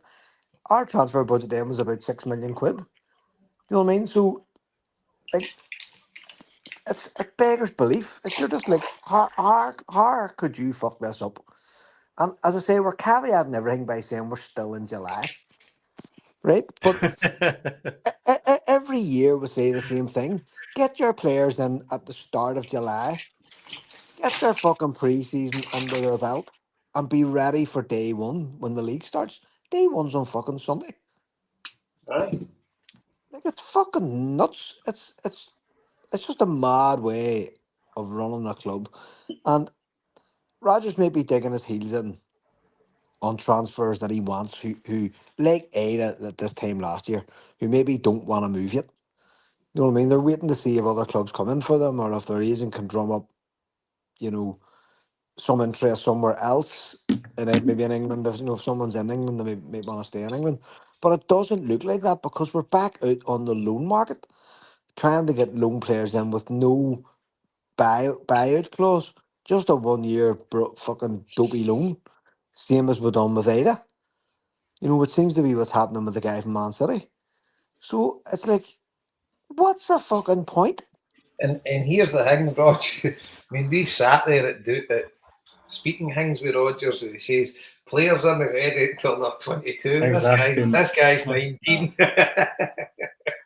Well, it's the same as it looked the same as Osmond. I mean, when I heard about Osmond and he was this and he was that, and same as this guy coming in, he's the top man in Premier League 2, which I didn't fucking know existed. You know, and I'm looking at him.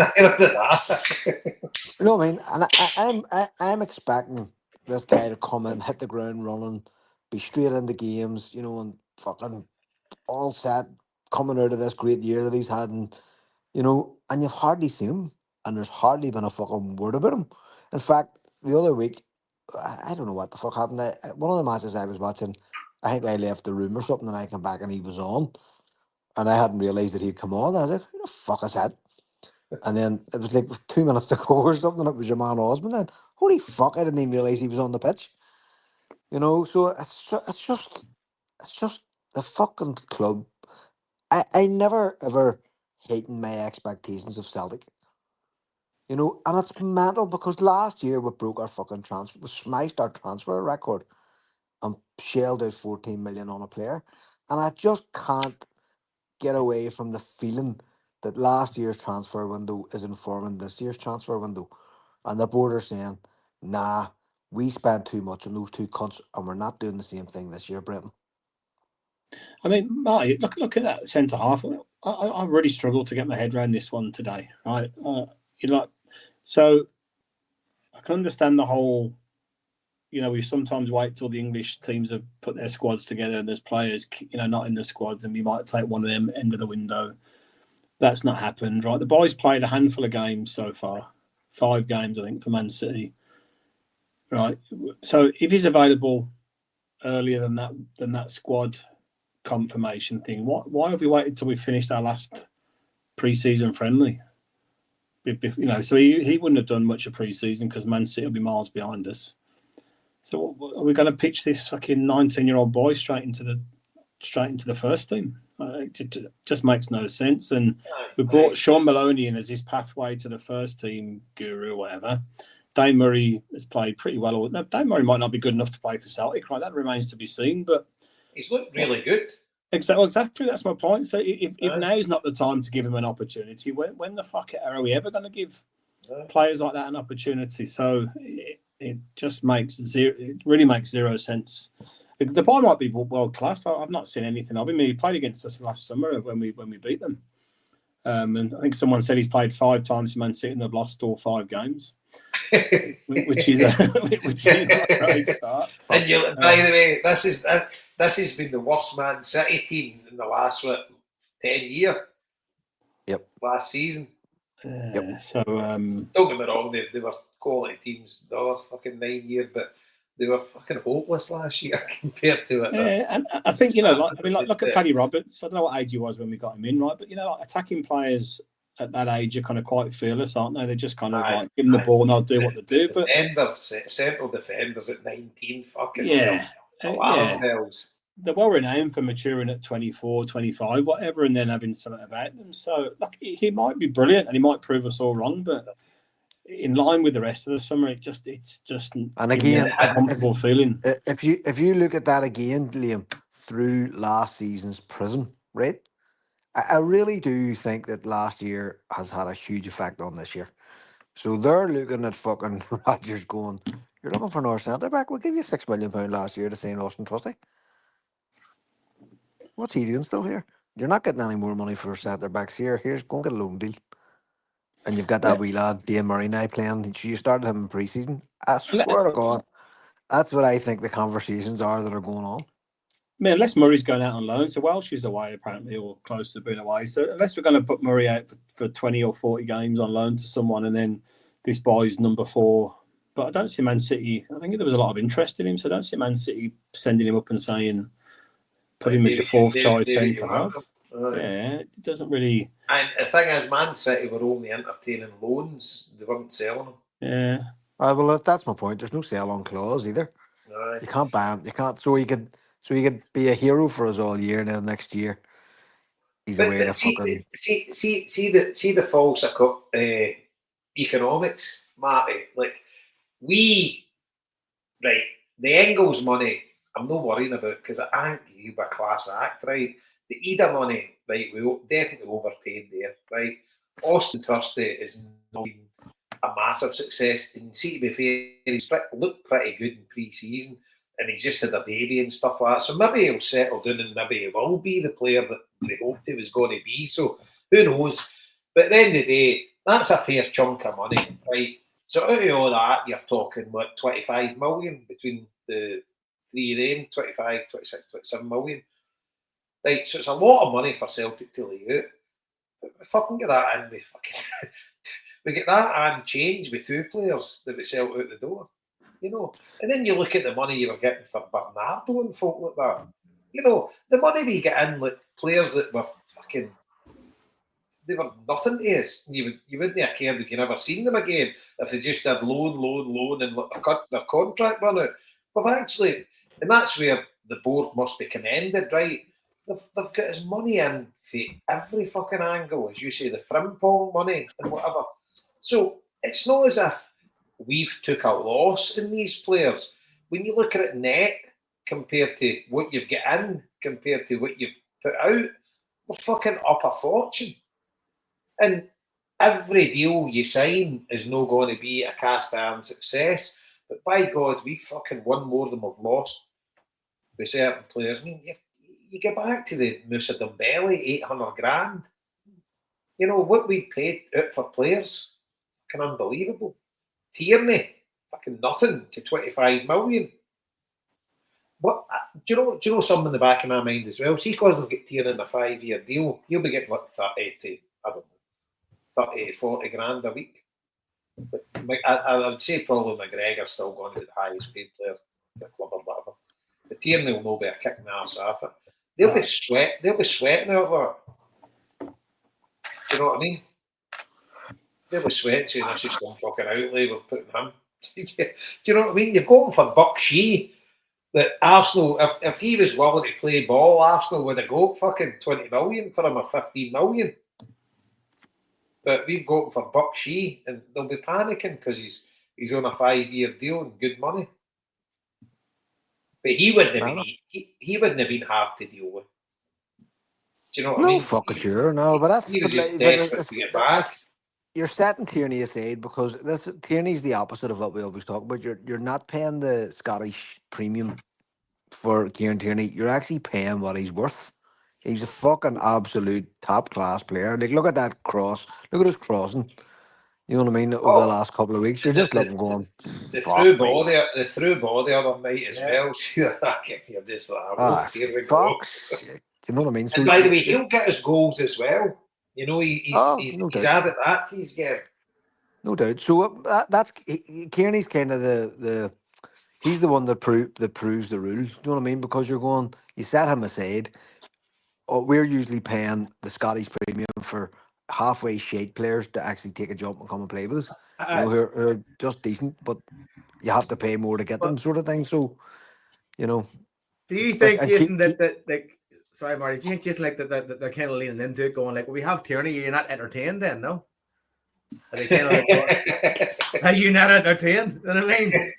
No, but do you know what? Slightly on the flip side as well, you still got to, it's not all, catastrophic with him. Look, Negrin's a brilliant signing for us. Looks a brilliant player. I think he is as well.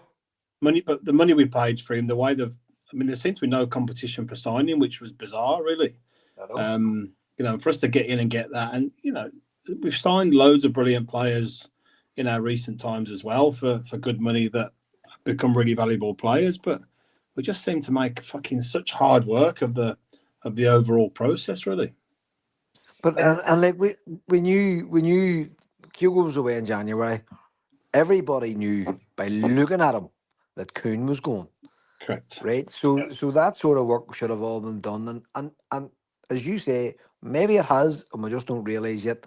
Maybe some of these players are amazing. Maybe Yamada's the replacement for Hugo. Fucking maybe one of the other players is the replacement for Kuhn. Until they get on the pitch, we won't know. Rodgers is going to have 4 weeks to have a look. And as I say, if we're streets ahead in September, he's fucked. You know what I mean? But if Rangers are pushing us or we're close at the end of August, he will have an hour, or if we've lost the fucking Champions League qualifier, he will have reason to go back to the board and say, I fucking warned you, we need other players. Here's who I want. Get the money out.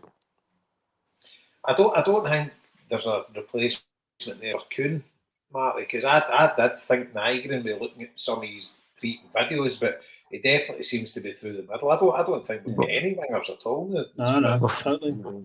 Well, fair enough. Do you know what I mean? So and he has said that himself. That was the point about Yang. I can't let him go because I haven't got anybody else. Well, the worrying thing is Scott mentioned that fucking Tillio, we've not let him go because we don't have a fucking other winger. He's fucking still hanging about. Yeah, and Marty, maybe there's 3 players for £10 million each ready to go that Rodgers has picked out, and maybe DD saying I'm not willing to sanction them until he's signed a contract. It could well be, we're saying, and here's how that you can kind of reflect on that, right? Because when Rodgers came in, Rodgers was telling the board, like Postecoglou just done a treble, and Rodgers was going, I don't give a fuck what he done. That squad's crap. I need my squad to be above what he has. So they'll be looking at Rodgers going, well, we can't afford for the guy that replaces you to come in and say the fucking same thing. If you go out and spend all the money on duds who didn't work, we need to keep this money because you've basically told us that you're not going to be here next year. We need to give the new guy coming in the ability to buy a squad for the next 5 years. So it's like a chess game, and it's like, or it's like playing poker. Who blinks first? Is it Yeah. going to be the board? Because I think the board think that they blinked first last year. Do you know what's interesting, right? See, on holiday, I was going out for long walks every morning, right? So I listened to Axom and Celtic Way. Is that Hamish Celtic Way? Is that what he's on?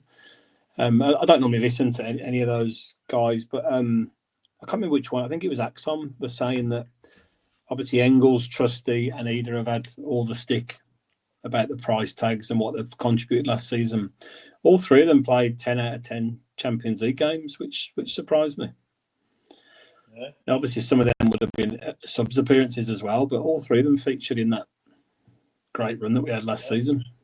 Oh, interesting.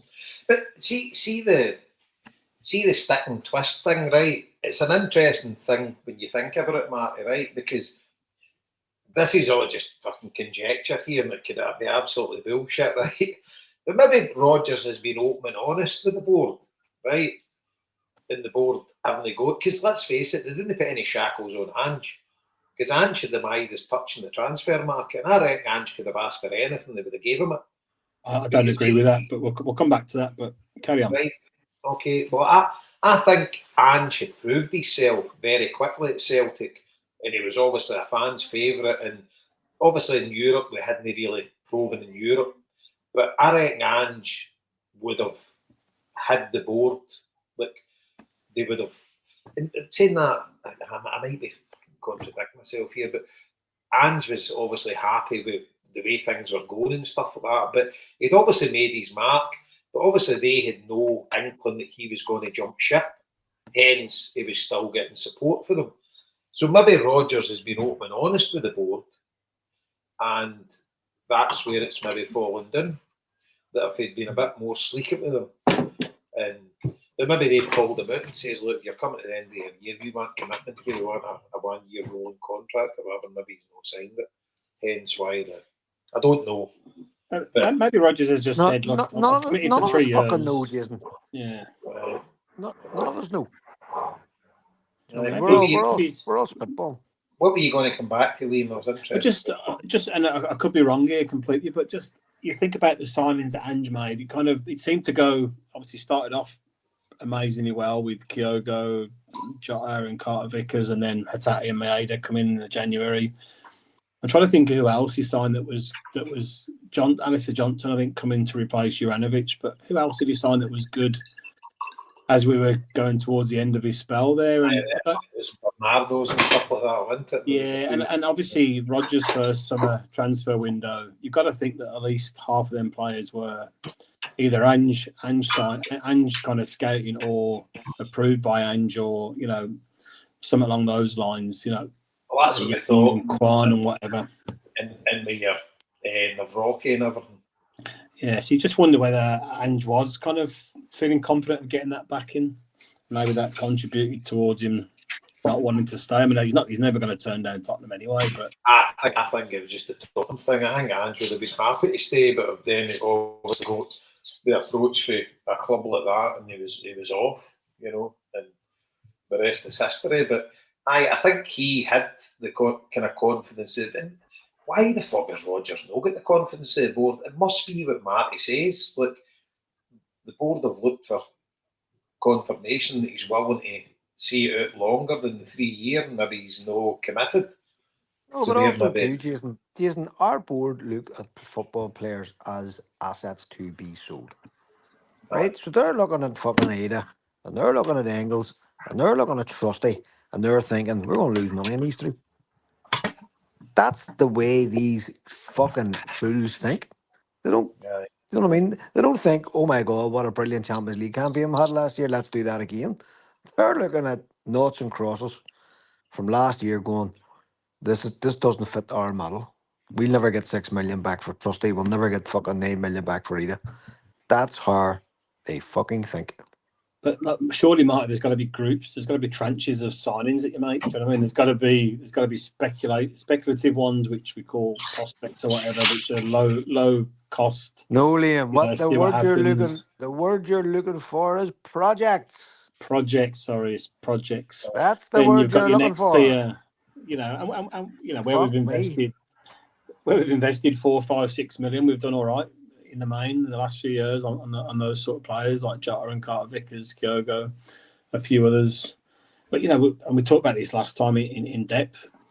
It's mad that Celtic can't just bring in 1 or 2 players, older players that go like they've been around, what they've got. Exactly. I've said it so. Just fucking right up a couple of million that we've made on all these other transfers. We've done well in. There must be an Aaron Moy out there. Exactly. There must be players that A Colo there must be players that's coming to the end of their tether with a top class team that you give them the opportunity to come and play in Champions League football, win a league and play in front of 60,000 maniacs every week. Surely there's a couple of players out there that can add to this squad that you write the money off and you say, look, you're signing them, you maybe get them in a free, you maybe get them for $1 million a cup. I don't know, signing on fee and pay them 30, 40 grand a week. Who did Ashley Young say for recently?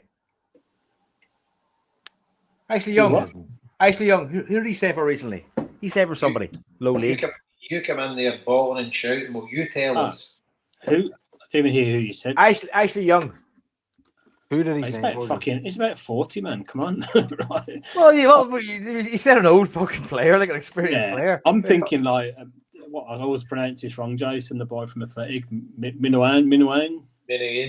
Yeah, he's playing for Ipswich now. Well, he was always going to go to Argentina. That's where he was wanting to go. So he would have been tremendous for us, man. I said that last year. That tremendous, man. Aye, somebody like that. And if you threw the kitchen sink, but I think he wanted to go to Argentina. It was just a thing, Which is fair enough. But that's the profile of player I'm talking about. You know what I mean? Coming near the end of his career, he could have played in 4 or 5 positions for us. I misunderstood that. But I was reaching for Ashley Young. Aye, but there's depth. There's depth. Are you talking about him that was with Everton? Aye. Yeah. Oh, for fuck's sake! Fucking, you get back to sleep. You said an experienced player. That's his first game. Aye, fucking experience is going to add some to the team. Fucking hell. So pull that internet wire out again. Aye. Fucking hell. But that's I think where we're letting ourselves down, because see experience, and surely see somebody like Kieran Tierney, right? He must know 20 players. Yeah, that he's come up across and he's met over his course of the last few years that he could say to Brendan Rodgers, why don't you get him in? Why don't you get him in? Give him a phone. He's been everywhere. Aye. But Jason, I said this at the start of that first summer transfer window, right? I said Rodgers must know hundreds of players. Either young players that are not going to make it at these clubs or play. He must know the English market back to front, surely. I know. And you're talking about guys like Jamie Vardy and stuff like that. Somebody like him would go for a year. I know he's a game of front, but fucking he's a player. Aye, I mean, there's guys there that one season you get them up front, fucking bang the goals in. And but as I say, you get into that Champions League, you want guys with a Champions League pedigree, but they're coming to the end of their tether, but they've still got something to offer. And what they can bring to a team, do you know what I mean? If you get a presence in that fucking dressing room, and obviously McGregor, Tierney, etc., they'll have a massive presence, right, for the players. But see if you bring in somebody that's an accomplished player and you write off 3-4 million for a season. But I don't think the Celtic board's got that in their DNA. Just thinking, we haven't mentioned Ross Doohan, have we? But Ross Doohan's the fucking stooge. He's only there to replace Bain as the scalp catcher on the bench. And he classifies as homegrown, so that's a no-brainer, Joe, right? That's a no-brainer, no impact signing. No, exactly. To be fair, there's no issue there. You'll never see Ross Doohan again unless there's an injury to either Schmeichel or Sinisalo. It's the only time you'll see him. And in all likelihood, if that happened, we would actually probably go out and get another keeper. Do you know what I mean? It's fucking nuts. But anyway, it's easy to deal with. I'm going to have to go shortly because of a wee man here who needs put to bed. He has a summer scheme in the morning. But what I would like to do before I go would be to pay tribute to the Holy Goalie, the John Fallon, who passed away since we were last on air. a Lisbon Lion, the 12th Lion, and a darling of the Celtic support, always to be found in amongst the ordinary Joes. Yeah. Shooting the odds, arguing the toss, having fun, you know, giving his own opinions in his own way, and John will definitely be missed by much of the support. Like, there's very few Celtic players in history, I think, would have had the same relationship with fans as John Fallon. I mean, he was everywhere you went. Absolutely loved Ireland, loved his connections to Ireland.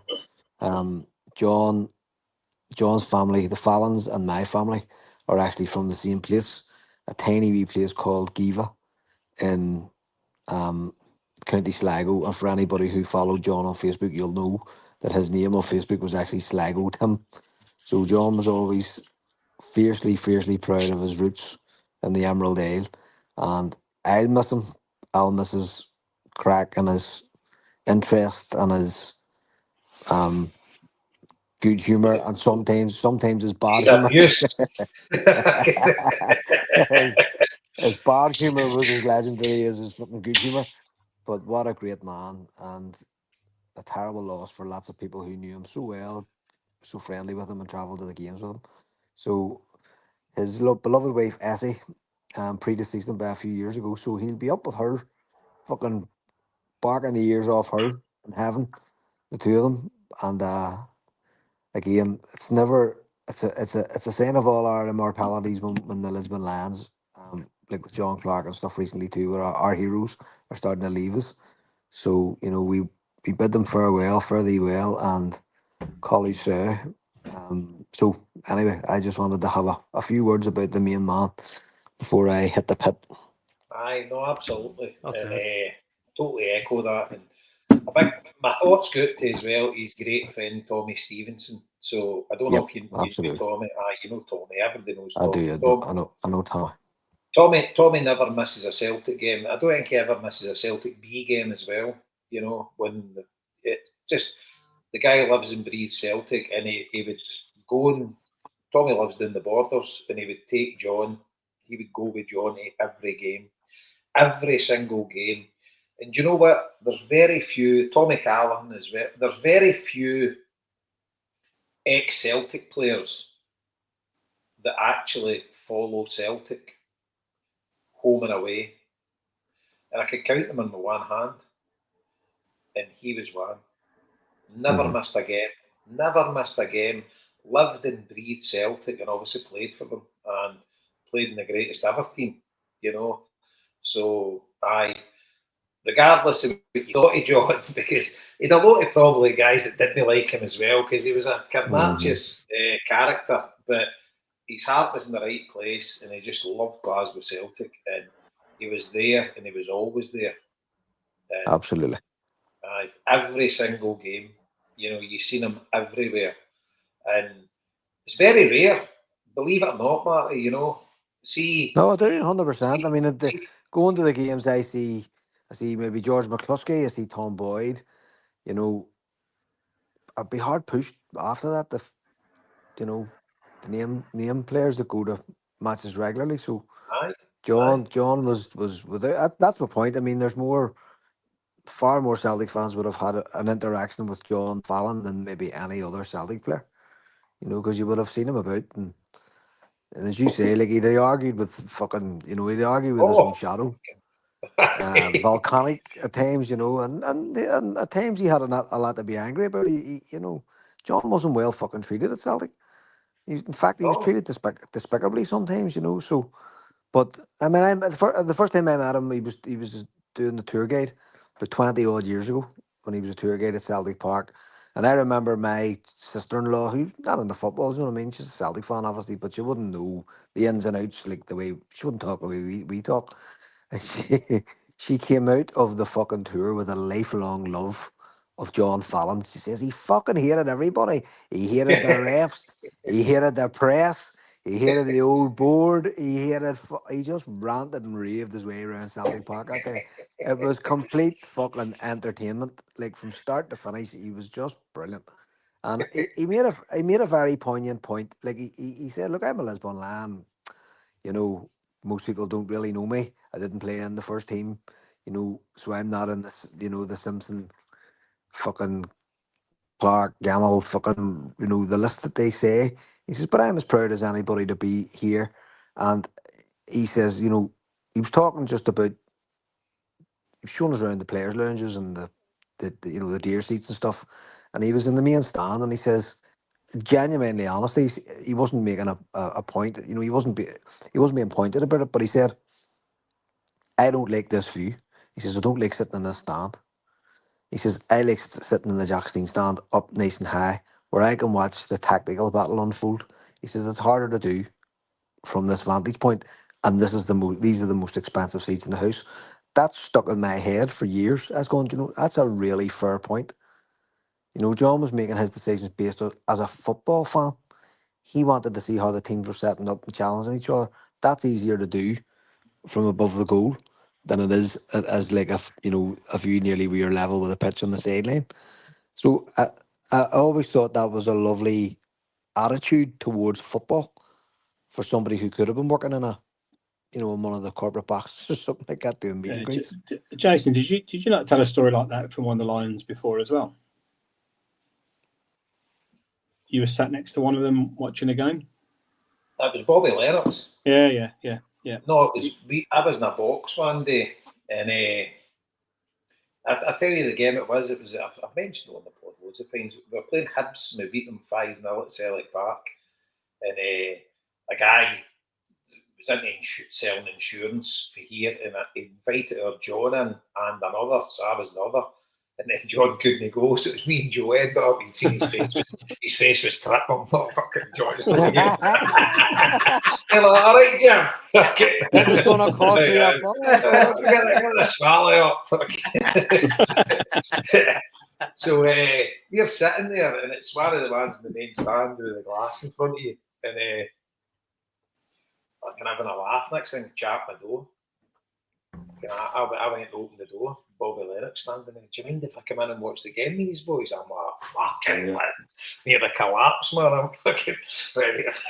I'm swearing about ready to fucking faint. And he's came, sat right next to me, sitting watching the game. And I'm feared to fucking say anything, like whatever, right? And I always remember Viduka was playing this. And I was like to him, I think he maybe scored 1 or 2 that day. I can't remember. But I was like to him, like Viduka, some player, isn't he? He's like, fucking some player. He says, when they get a game with our fucking reserve team, fucking big lazy bastard, look at him. And he started pointing stuff out. He says, he should be pulling fucking defenders there. Oh, Viduka was there at the halfway line when the ball was in our box, was scratching his balls. And he's like, he's a fucking lazy bastard. Fucking. And I was like, what the insight it was to the mindset of somebody that was one of the greatest ever Celts, can score goals for fun. Just sitting there, and I hated Viduka after that, just because I was always like, he's a fucking lazy bastard. What are you on about? Believe me. I have the inside track. What a day, man. What a day. I didn't wash my hand for ages after he shook it, just brilliant. And you just sat and watched the game with and just fucking legend, I only ever met John Fallon once, and it was at obviously a Kano dinner dance in Sally Park, and it might have been the week or around the kind of time that he'd been given his medal back, and he had it with him. And lovely guy, lovely. It was good talk. There was a cracking line on the huddle board. Somebody says that again. It was at a dinner somewhere, and an ex player was sitting at each of the tables at the dinner, and all the people were seated, and then the players came in, and you got your lion or whoever it was, or whatever the ex player was, they came to your table, and the guy says, John just walked up, man. Look, I fucking know you all wanted birdie, but just let's make the most of it. He just totally broke the ice, and they all had the best of crack in the evening time. Like, it was one to remember, So, but that was John, it was just him. He was up front and in your face, and all the rest of it, and I'll miss him, like I really will, and I miss seeing him knocking about and all the rest of it. And I was really delighted that he came home to Ireland there for a week, not even a month ago. It was only there at the start of July. That he was able to get round and see everybody. And unfortunately, I was on my holidays, and I had a terrible feeling in the pit of my stomach that I was going to really regret not being in the country when he was here, and so it's proved. It's so sad. And But anyway, big, listen, fucking big God bless Marty him. Gilmore, was a great friend of his as well. Totally, absolutely. All them. It's Jimmy Aye. Dara. Him and Sherry. Jimmy Dara were very, very close, and he had a real affinity with the Irish fans. He loved us Oh, because totally. he felt like he was one of us. Oh, he was And a total his rebel links. to the core. Yeah, and like he used to call me his cousin. And as I say, I put a post up on Facebook, and like we would have shared family history and heritage stuff. And as I say, a branch of my family are Fallon, so we were related. And like if you're fucking half drunk, Flynn and Fallon doesn't sound that much different. If you have a fucking load of whiskey in you, like so. The links down there was with it being such a small place, it was impossible for us not to be related. And as I say, it's obviously a distant relation now, but I would have. There was a John Fallon who was the head of the IRA and Giva during the 1920s when they were fighting the Black and Tans. He'd 66 men under him and stuff. And John was very proud of that. He was so proud. And there was another Michael Fallon who was a relative of ours who's still one of the only. There's only been 12 Irish-born players in the NFL in America, and he's one of them. My great cousin or whatever the fucking connection is one of them. You know what I mean? Played in the 1920s as well. So he loved that. He loved all those wee tidbits of information that you would feed him. He just loved it. He was so interested and wanted to learn more. And you could just picture him sitting. They used to have that fucking breakfast club. Him and John McLaughlin and Jamie Foxx and all the Celtic authors all used to go Aye. for the breakfast once a week or Pat once a Woods. month, whatever it was. And Pat Woods Yep. and all those guys, just brilliant, real Celtic heads. Like Tommy Stevenson would have been there too. Oh, And totally. you could just picture John going in and saying, look, you think you're great, but my relative was playing the NFL, and all that. He would have just fucking, just rubbing it up to me. But I loved all that banter and whatever else. So look, a big loss to us, like, and we should treasure these guys. There's not many of them left. There's only a handful of them left. They're all starting to leave the stage. And when you think how long Jack Steen's dead, do you know what I mean? It's I know. we've been very lucky that we've had these men in our all our histories for so long, and our kids have got to meet them and get their photographs taken and stuff like that. They've been a total blessing, So God bless them all. Yep. Well Yeah. said, Marty. I said, Marty, lovely. Lynch, if you jump off, Marty. Yeah, I have to go and put the wee man down. He has a summer scheme in the morning, so I'll bid you adieu. Okie dokes. All right, mate. God bless. See you Yes, Bye, later. Marty. mate, champs. Slam. Cheers, Marty. I'll Marty. give you a wee update on the statue. So obviously Oh. we were talking about the lines, etc. So we've got another dance. And then I think there's one table left, I think, but it might be away. I'm not entirely sure if anybody wants to contact me. I'm not entirely. I need to check. But so we've got a dinner dance the 15th of August. Obviously, I was telling you the story about Harps and meant to be doing it, blah, blah. Enough of that. But anyway, statue update. With the meeting last week, and Kenny Duffy for the council was there, so everything's basically signed, sealed, delivered now.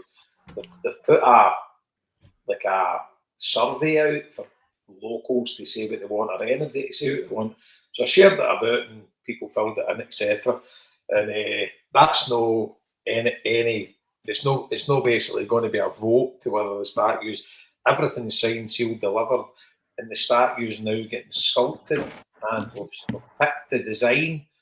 But it's saying we've picked the design as a committee, but Mary Gemmell basically picked the design, and it's an absolute beauty. And it's going to be kind of different. I won't tell anybody what the design's like or anything. It's going to be a wee bit different for the other statues that are there. And the unveiling, you'll see what the difference is. But it's going to be an absolute belter. This guy, the guy who's sculpting it, he sculpted the Beatles in Central Park in New York and everything. Wow. He's the top of the tree. The guy is unbelievable. And so it's all systems go. And by the end of, I don't know if it's actually the day that Martin was in the meeting, but by next week or the week after, we should have maybe a definitive date when the statue is going to be up. But it's going to be up this year. As I say, it's like 8 to 12 week window when he starts sculpting it, and he started a couple of weeks ago. So so everything's good. And by the way, see the blood, sweat, and tears over it through. See the hoops you need to jump through, and everything. It's unbelievable. And always mind Wally Mackey, one of the guys in the committee of the Billy McNeil statue for Bell's Hill. You were there that day, weren't you, Liam? Yeah. Me and you were VIP, remember? Aye, exactly. And mind Wally came out, because you were actually standing there when he came out and spoke to us after it. And he says, if I could give you one bit of advice, this was long before the Tommy Gemmell statue was even, I was involved in it or anything like that. He says, if I give you one bit of advice, he's never get involved in anything like this. Because obviously it'd been years down the line for them as well. And I totally understand what he would say, but I would kind of say always get involved in something like this, because it is worthwhile. And so we're making amazing strides. And obviously once the statue goes up, it doesn't finish there, because it's a Tommy Gemmell community project, and we're going to be hopefully putting it from strength to strength to help the local community as well after it. But it's things are going good. Fantastic, man. It's always good to get shit like progressed and get it to the point where you go like, oh, because it's probably like swimming to the moon. At the start, you think you're never going to get here. Right? Who's ever swum to the moon before, Joe? That's exactly the point. It's exactly the point, Jason. So they never got there. Exactly. So, Jason, do you need to promote anything? You said the dinner dance got one table. What about the golf? Is the golf a sellout, or are you still trying to? The golf was oversubscribed, mate. Right, perfect. So you don't need any shout outs for any of that. It's the golf was the only thing was it was the same day as the Keno golf. I know it's unfortunate, but it was the only day we could get it. And the thing is, the people that were coming to ours wouldn't be probably gone to the Keno one anyway. You know, most of the local guys.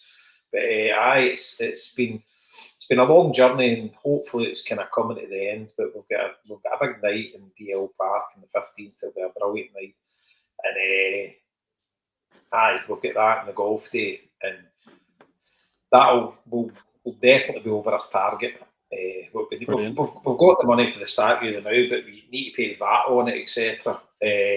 So we're kind of a couple of quid short at the minute, I think, of the overall target. But with 2 nights, we'll be well above the target. And so that's it. And then we'll see Tommy get up. And so it's going to be. And I think I told you before. It's not a secret now, but I told you before. But Mary Gemmell has agreed that Tommy's ashes are going to be placed in the statue. Oh, amazing!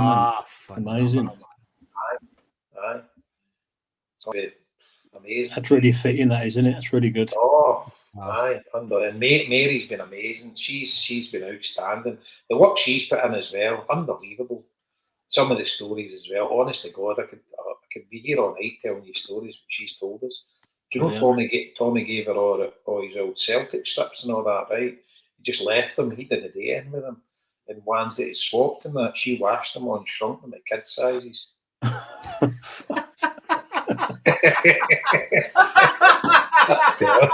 I'm telling you, fucking about 50 grand there, 60 grand if you're selling them. Honest to God. Aye. And by the way, top players that he swapped strips with, Eusebios and stuff. I mean, at the end of the day, there must have been all sorts that he swapped strips with. Imagine seeing him now going like, Tommy Clip against this guy's tiny.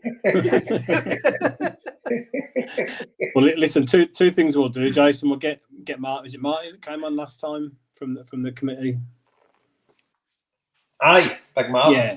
Well, we'll get Martin or a couple of others or whatever. So just before it all gets done and unveiled or whatever, we'll maybe just do a HomeBhoys extra something or on one of the shows and get the guys on and talk through the whole journey and the experience and whatever, and what it's been like for you guys getting to where you got to. That'd be good. Without a doubt. There's been a million things that's happened between, and like there's times that you panic, you know, and like, because you're getting all this money in and you're getting everything in, but there's still red tape to go through this and that. And fair play to the bold Scott, because we were toiling a bit because we had see, we're going to get a local council grant.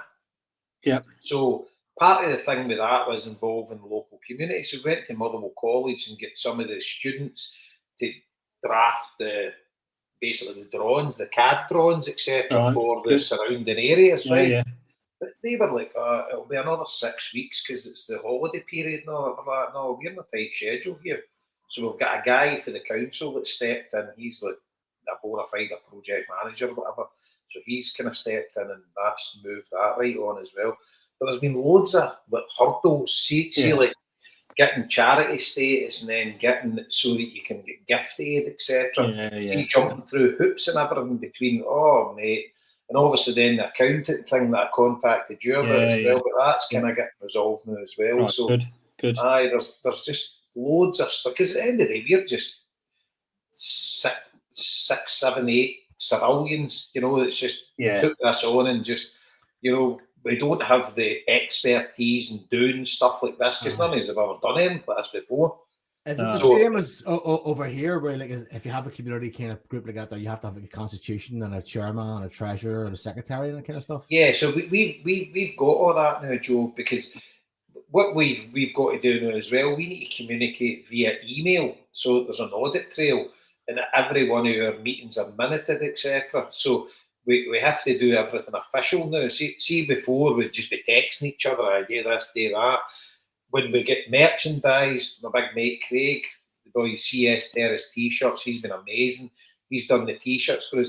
We need to get invoices for him every time he does like a batch of T-shirts for us. Like things like that. We need invoices for everything. So everything's got to be above board. There can't just be, that's your mate, just sort that out. Everything has got to be minuted. Everything's got to be documented. Every receipt, everything has got, because at the end of the day, we're running a community project, so everything has to be above board, So, as I say, everything's done by a committee decision. We don't do anything without full committee agreement. But it's time consuming, and there's a lot of hoops to jump through, and you need to have everything regimented. You can't just be doing things at a whim. Yeah, no, definitely do a podcast on it, or just on one of the shows. You mentioned Scott. I really hope the guys do something for Bobby Murdoch as well. Exactly. I'd love to be involved in some way with that too. So it'd just be great to hear all the kind of background to it all. And the thing is as well, see, once we've done this, we've basically got a blueprint that we can hand over to the next people that are going to be doing it. What you need to go through, who you need to involve, and a big shout out to Kenny Duffy as well for the local council. He's been absolutely brilliant. Yeah. So it's it's there's a load of stuff that you would not even dream of that you need to go through. So but we're getting there, and it'll be a very proud moment when Tommy gets hoisted up in Craignuke. Brilliant. That'd be amazing, mate. Looking forward to it. And Joe, we should probably get Joe or Kev or someone on from the Kano as well, just the next few weeks, and just get an update on how those guys are doing. See if they need any support from us as well. 100%, 100%, definitely. I kind of had that. I was talking to Neil recently as well. Yeah, Neil. Yeah. We are at 2 hours. I think we've covered everything, have we? Any predictions for the weekend? I suppose it's kind of see how it goes, isn't it? It's kind of like. I got one other quick non-Celtic feel-good story here as well. So you remember Joey Barton was calling Jeremy Vine a paedophile and everything, and just abusing him online. And Jeremy Vine contacted him and said, "If you give me 10 grand compensation and delete your tweets, then we'll leave it at that," which Joey Barton refused to do. So he's just had his final court case go against him, and he's cost him over £500,000 in costs and compensation to Jeremy Vine. So that's just You're a nice joking. No. £500,000. So see for the uneducated here, and probably used to are uneducated as well. What actually happens here? It's obviously Joey Barton's.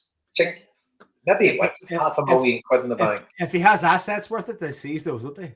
Oh, so the chat is off the huddle board, right? So you'll see this, but the chat is he either has to sell his house, or he's got to pay Vine rent to stay in his own house, which is even funnier, really.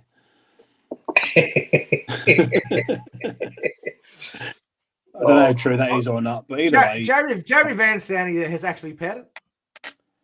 Well, he just said here, Jeremy Vine's put some tweets or whatever he's on tonight.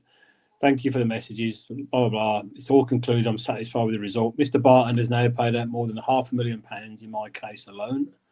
I may return to the subject in due course, but for now it's a relief just to be vindicated and have the case settled so decisively. Oh, I should add, initially I told Mr. Barton he'd be paid 10 grand total and deleted the tweets. I'd forget the whole thing. It was him, not me, who decided to take the long road. Tremendous, really, isn't it? What a fucking absolute banger. Scott Brown will have to take him off his mantelpiece and hand him over to Jeremy Vine, won't he, to go for a while. But here's the thing, right? That's when you realise it's like lottery winners winning the lottery and thinking they're successful businessmen, right?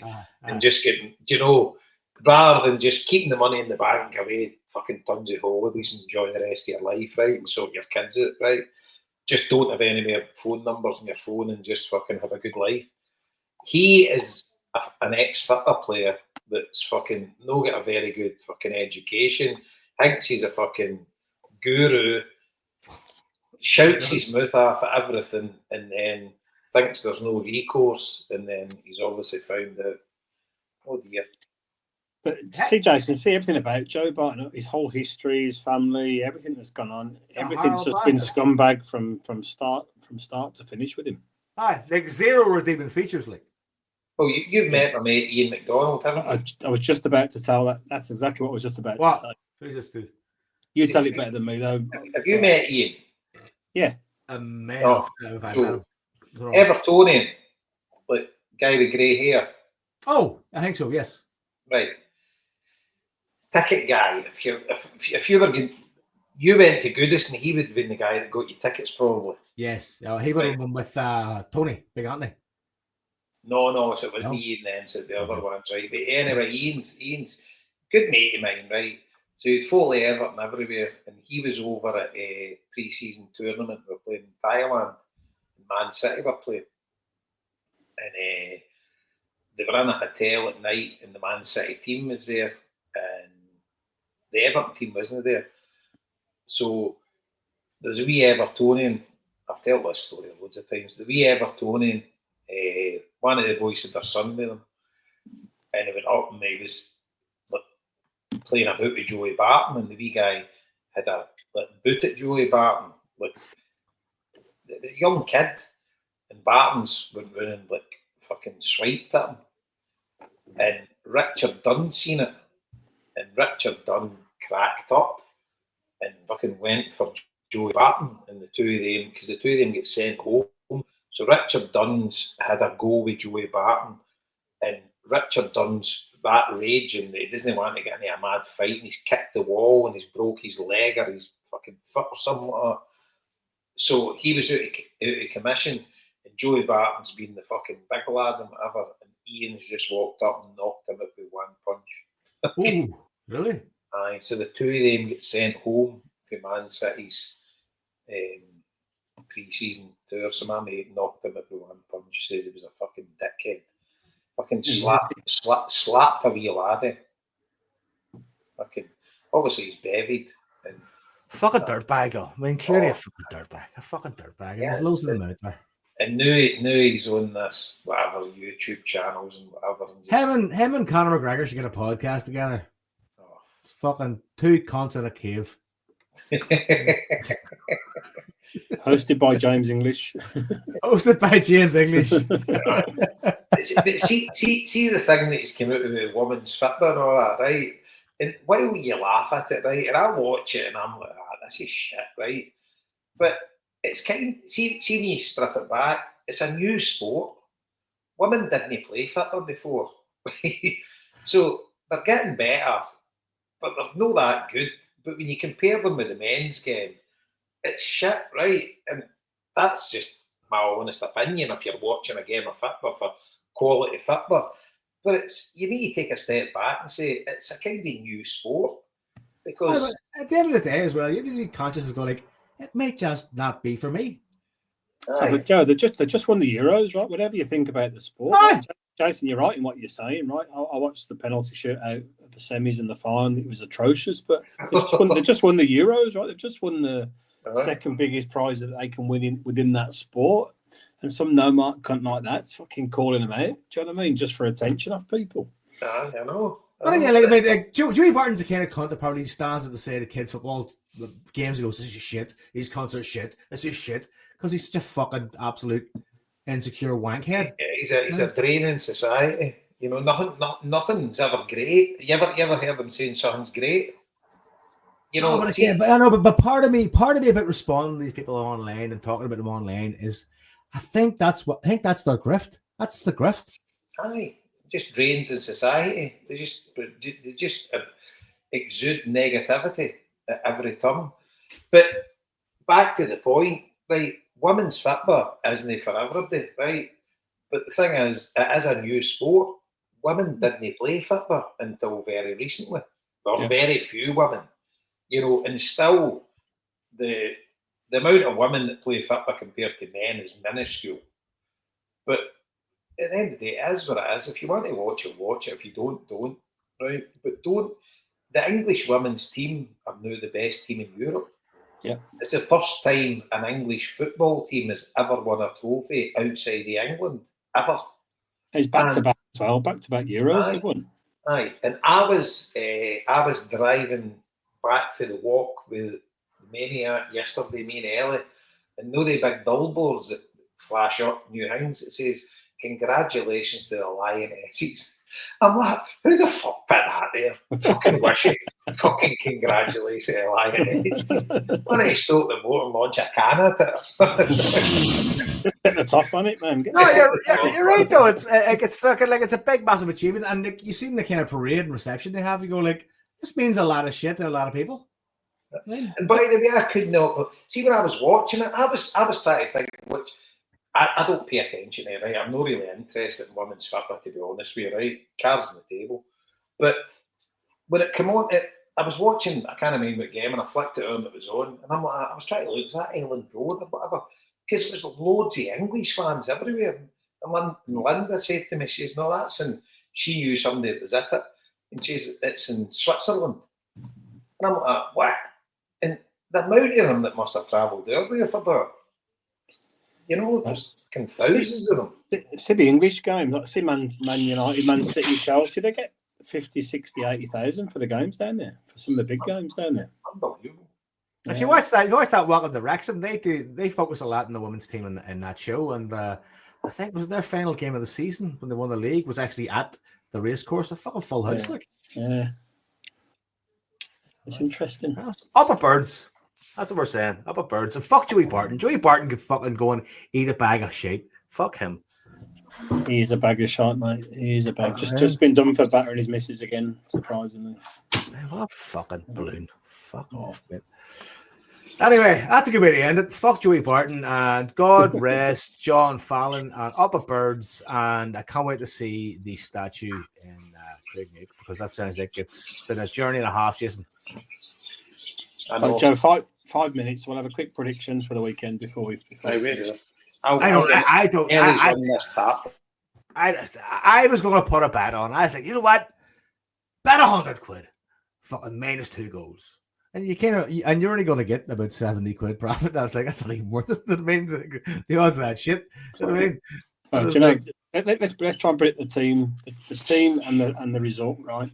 But before we do that, I listened to Scott's one-on-one today, which was brilliant as always. But it sounds like St Mirren has created another team from the land of the Giants, ready for Sunday. So they're going to have 11 6-foot+ players again on the pitch. Oh, is that what it is? Just big, fucking muscular, tall lads that can reach the ball in one stride. Yeah. So what's the? I've not listened yet. I'm listening to them tomorrow. So what's the?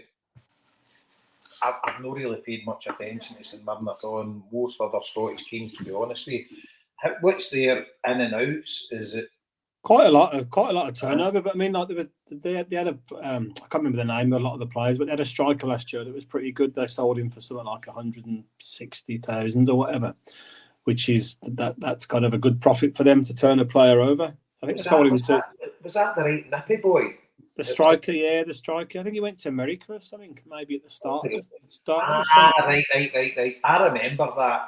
I remember when he went to America. I do remember. Yeah. It wasn't at the end of last season. It was kind of with a few games to go in last season. Right. Okay. Right. He went to America. But you know, Scott's pal does the St Mirren thing. I forget his name, but he's on all the time, and he always speaks really well about St Mirren, about football in general. But the way he's described it is all the players have signed are like big. They've signed a couple of Jamaican players, which could be quite interesting. Kind of some trickier players, and then mainly just big strapping boys. And remember the game at the end of the last game of the last season on Trophy Day? They're fucking massive, all of them. A bit like Livingston, and then when they're making subs, they're getting even bigger. Than all the ones that were coming up. So I think could be a tough game unless we get an early goal. I think on Sunday. So team-wise, what are you thinking? Team-wise, so Schmeichel, yeah, you're gonna have Tierney definitely. Tierney left. AJ, trust your Scales.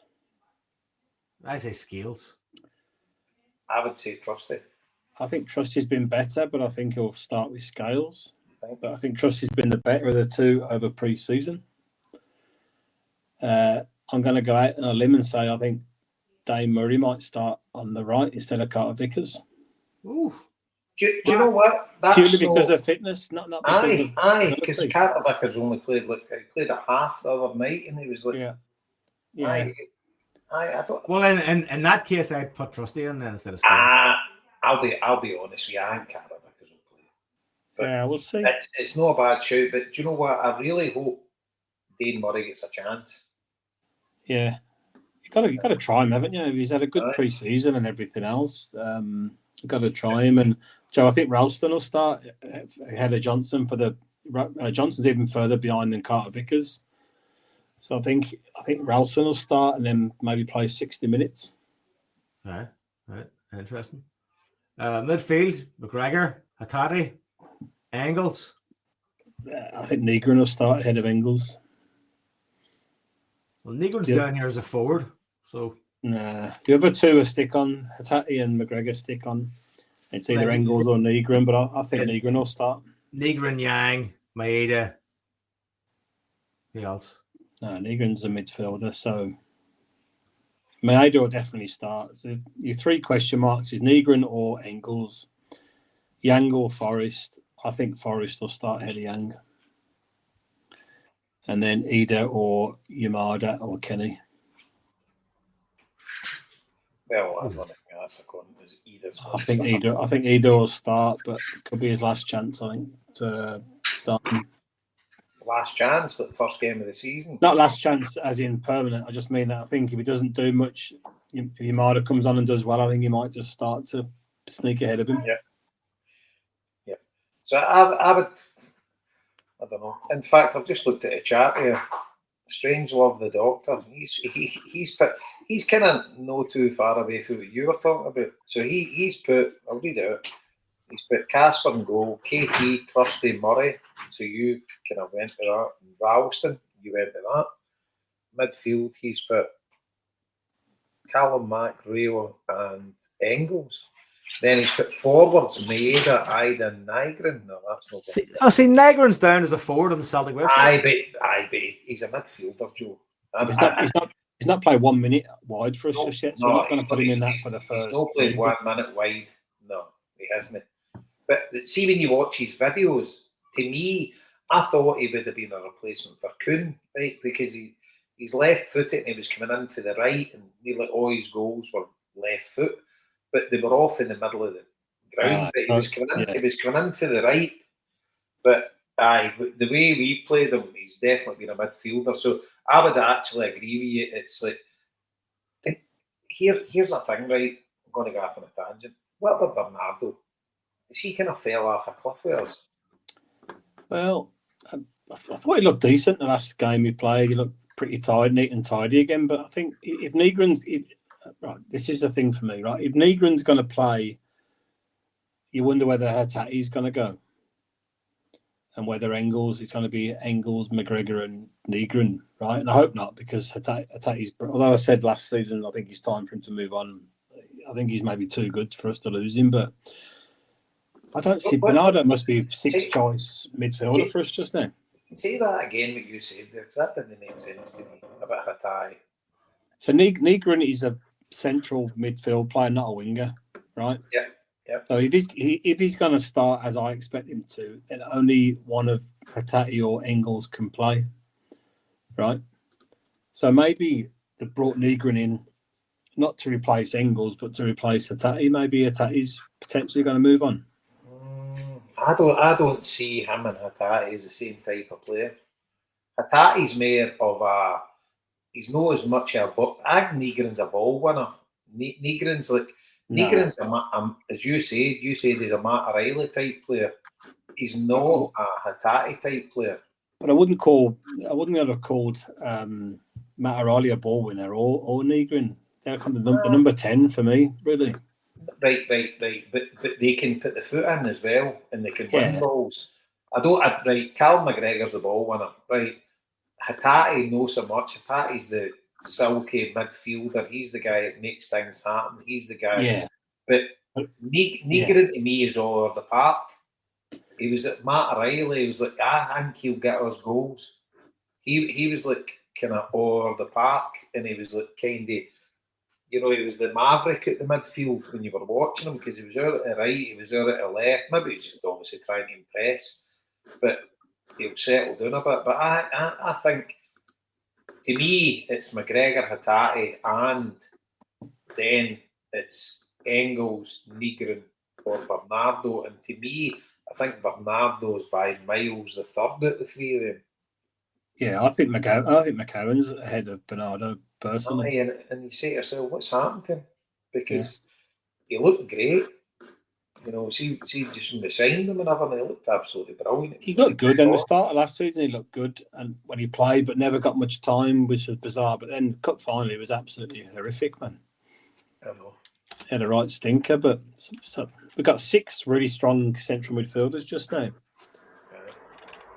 So, maybe one of them's for the off, maybe Bernardo's for the off, I don't know.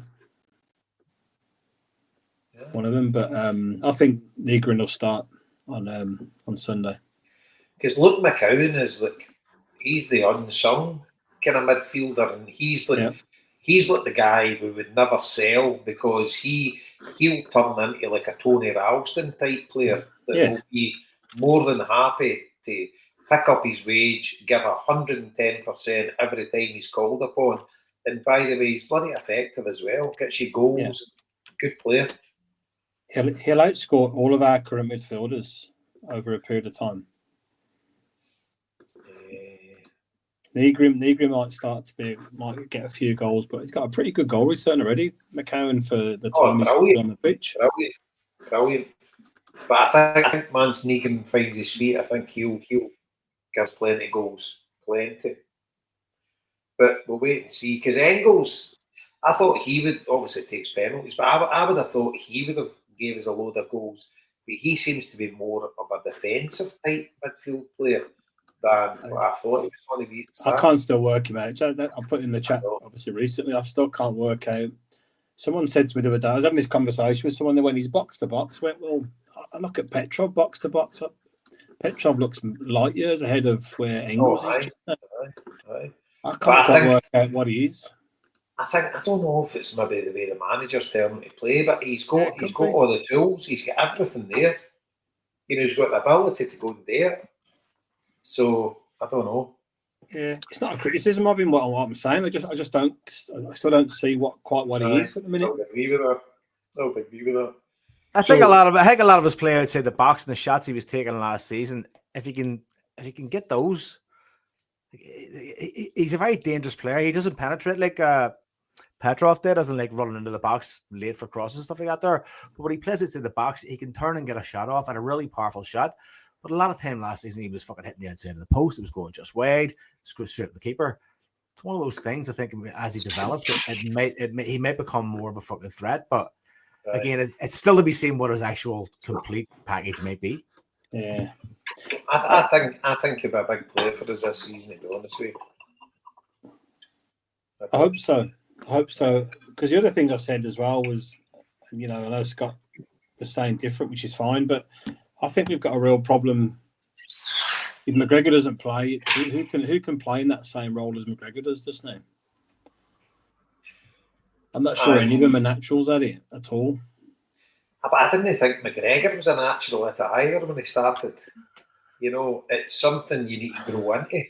I think the expectation might be that McKern might get to that point, but I don't know if anybody's feeling that. I don't at all, man. But here's the thing, Liam. You take yourself back, right? See when Scott Brown was there, right? Who in their wildest dreams would have thought Callum McGregor would have stepped into that role? Yeah, but the point I was trying to, no one, Jason, but the point I was trying to make in the chat was Brown played that role very specifically, as in deep lying in front of the defence, kind of just controlling, dictating the tempo. McGregor does it exactly the same, but O'Reilly played it for a period when McGregor was injured with the cheekbone thing and was brilliant.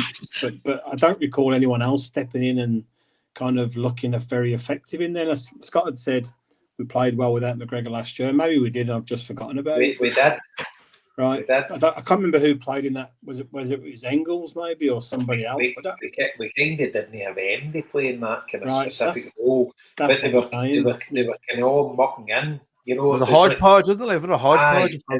Because Hatati does that role as well at times. You know, he doesn't like win the ball as much. Yeah. But he's good at with it play in front of him. He's good at dictating the play. Yeah. He's good at the wee short passes, etc. But McGregor does the wasting part. See, when he wastes it for the opposition, that's when Hatati doesn't do that. So maybe it was more of a flat midfield three rather than one person so deep. McGregor does play 20 yards behind everybody else, so maybe that's what it was. But I think that's a challenge we need to sort out this year as well. No, we don't want him playing every game, every minute of every game this year. We will know at 3:30 on Sunday. 15:15. It's 15:15. What does it get off? 15:30 or 15:15? Yeah, it's an hour and 15 minutes. Joe teams released before. There you go. Right. Predictions. Score predictions. 2-0. Celtic. 3-1 Celtic. Prediction.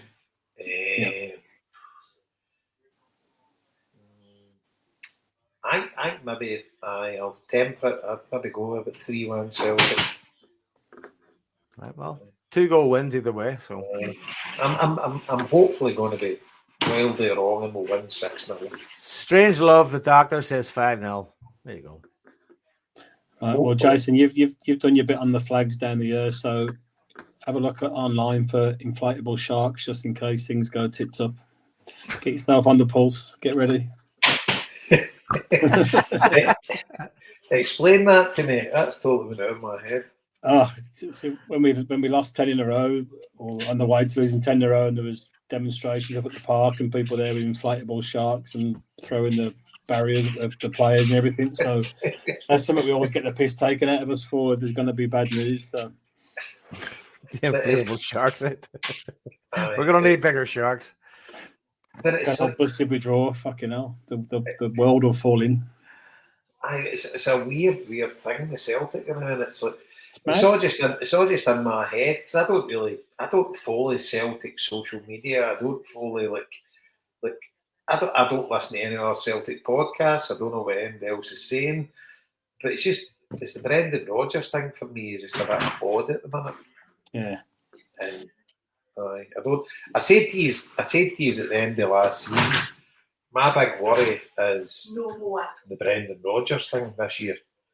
And it's like if he's in his last season, and it's kind of getting accentuated with him keep saying we need to strengthen. He said it so many times. And while he's saying that, there's players landing at the club left, right and centre.